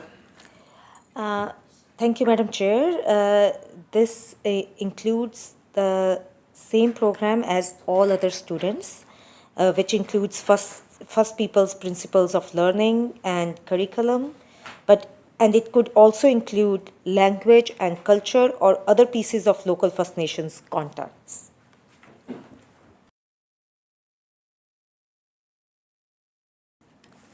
Shall clause 3 pass? Aye. So ordered. Shall clause 4 pass? Aye. Member. Madam Chair, I do have two sets of questions before turning it over to the leader for the third party. Just as a follow-on, Madam Chair, to the previous discussion we've had a number of different ways. The Minister did refer to, in our earlier discussion relating to Clause 1, in terms of the further consultation that will occur with Métis Nation BC, as well as urban Indigenous coalition bodies, that the respect of Indigenous education councils. Can the Minister describe further as to the nature of that consultation? Presumably, Madam Chair, that will include addressing item 1 sub A sub little 3, which is integrating into learning environments Indigenous worldviews and perspectives, as well as the need for advising the board generally in relation to distinct languages, cultures, customs, traditions, practices, or histories. Well, there, actually, that only refers to First Nations, Treaty Nations, and Nishka. So, and in fact, Well, I guess the reason for the question this way is that there are certain ways that this provisions could be read, which would suggest further consultation for Indigenous education councils for the roles that Métis Nation BC or Métis peoples, on behalf of Métis peoples, that they would play, as well as the Urban Indigenous Coalition Council. So I don't think, and perhaps the minister can confirm, the sub D would apply, given the nature of sub D. It refers to only First Nations, Treaty Nations, and Nishka, but sub 1, sub little a, sub little 3 does refer to in particular.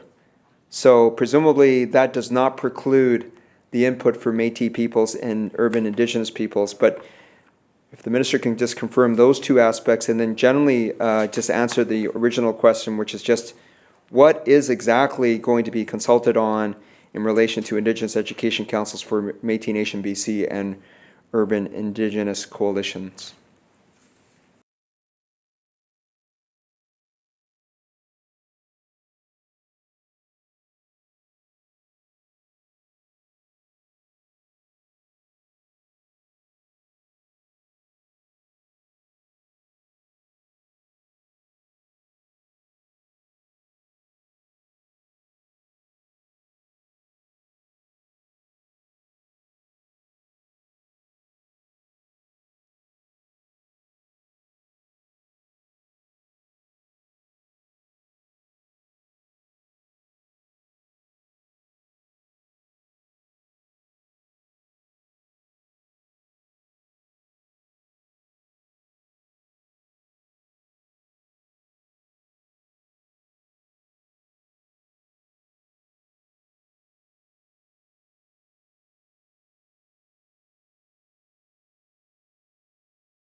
Minister. Thank you, Madam Chair. The legislation sets out the framework for every district to have an Indigenous Education Council and identifies what will be required for provincial consistency. Locally, school districts will need to consult with their local communities that will represent their student population. We have already committed to consulting with Métis Nation BC on the terms of reference, and we will be doing that. Member. Thank you, Madam Chair. And will there also be consultation with the urban Indigenous coalitions as well?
Thank you. Minister?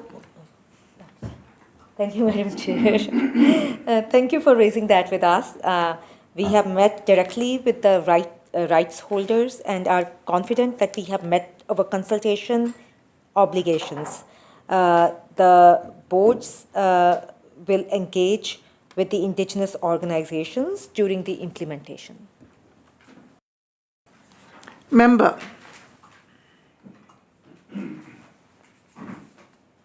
Thank you, Madam Chair, and that probably, I don't have the transcript, of course, of our discussion here at committee in front of me, but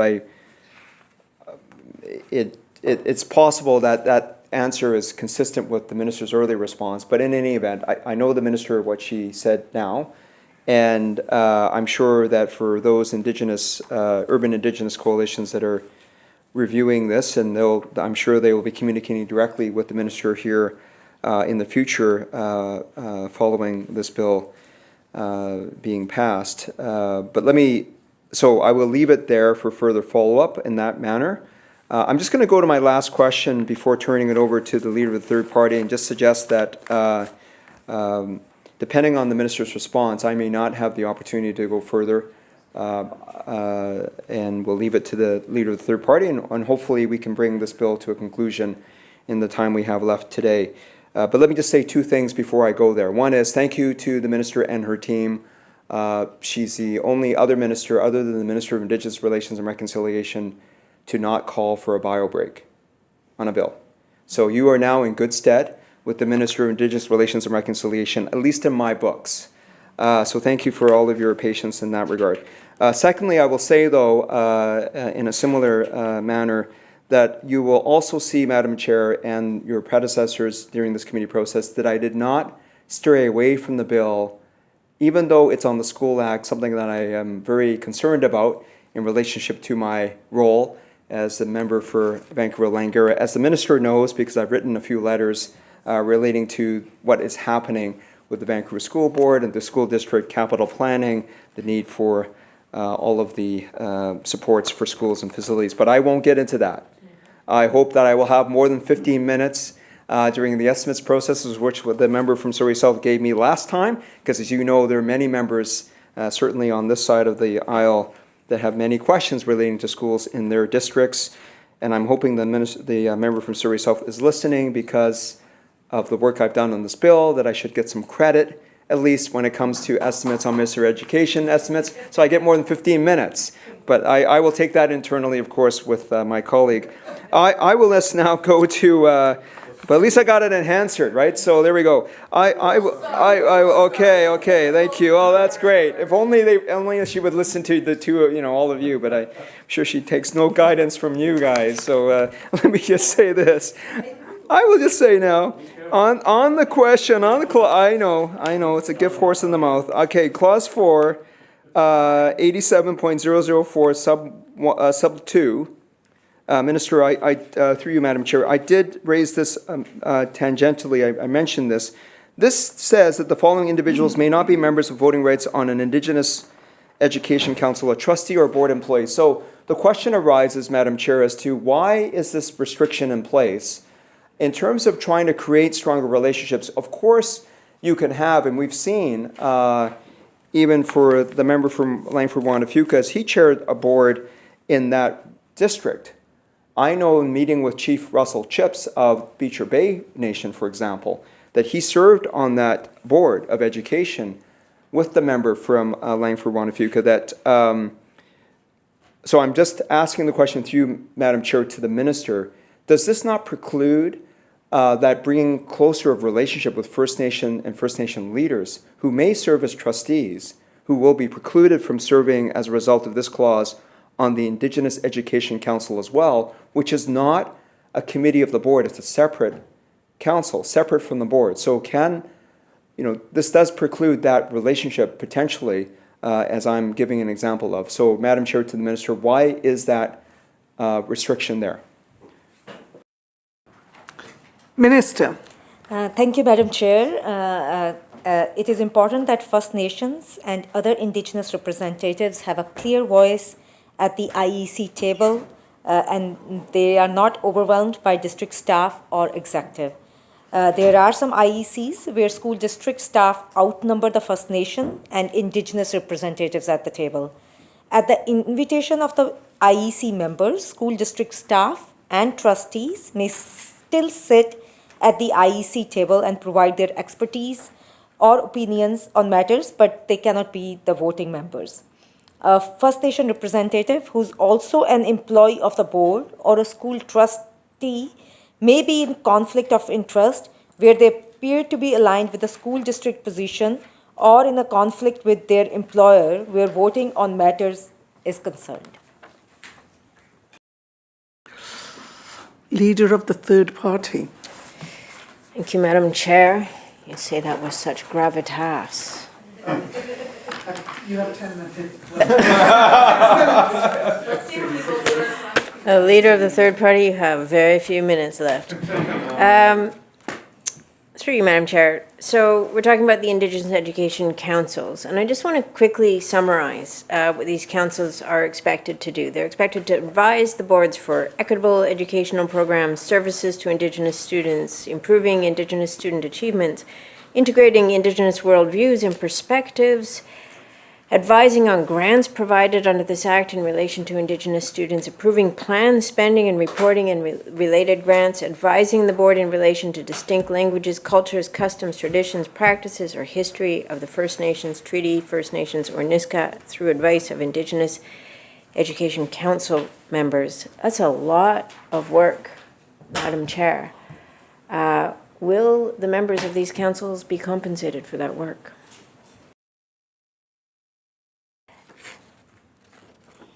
Minister.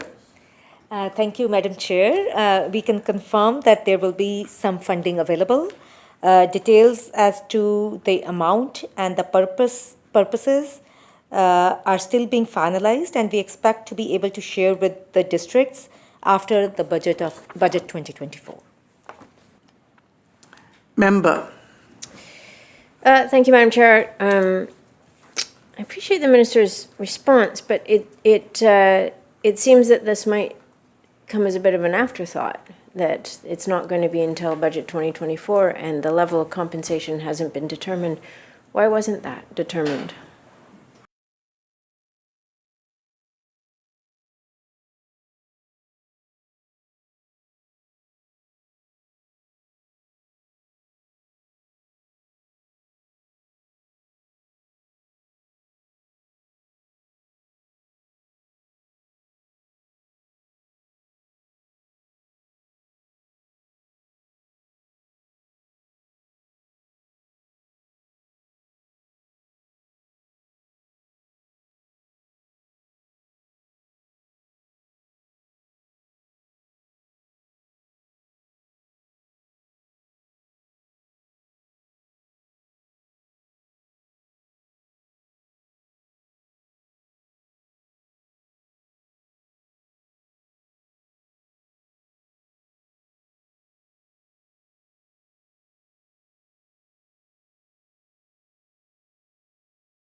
Minister. Thank you, Madam Chair. We have been co-developing and talking about funding at the same time. There is a commitment from the government of funding this, and those conversations are happening. Member. Thank you, Madam Chair. Does the minister expect that the compensation would be commensurate with a board member of a school board?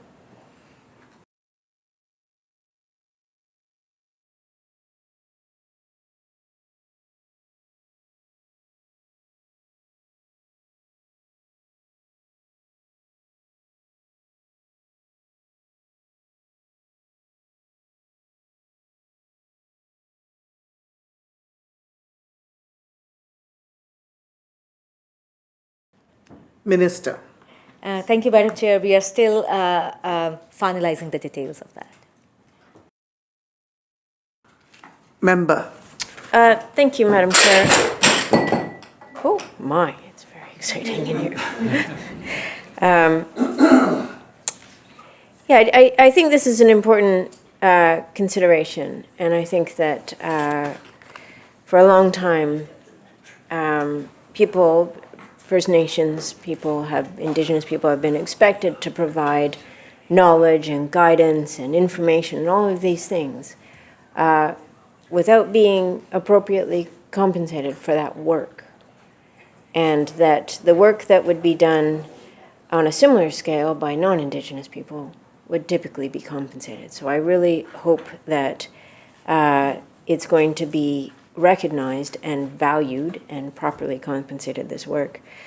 I have another question around the work that the councils were doing and how the minister, or if the minister can provide some guidance on how local protocol will be followed, and taking into account reciprocity, which is a fundamental element of many cultures, First Nations, Indigenous cultures in BC, ensuring that that reciprocity is acknowledged and that knowledge holders are treated with respect, but also that their knowledge and work are properly valued. So, to the minister, what steps are being taken to ensure that local protocol will be followed?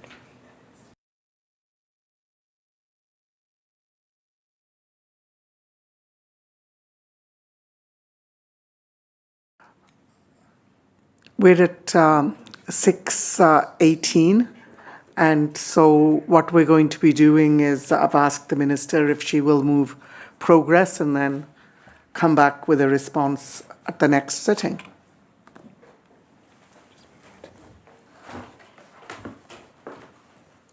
Madam Chair, I move that the committee rise, report progress, and ask leave to sit again. Members, the question is that the committee rise, report progress, and seek leave to sit again. Those in favour indicate aye. Aye. Those opposed indicate nay. Motion is carried. This committee stands adjourned.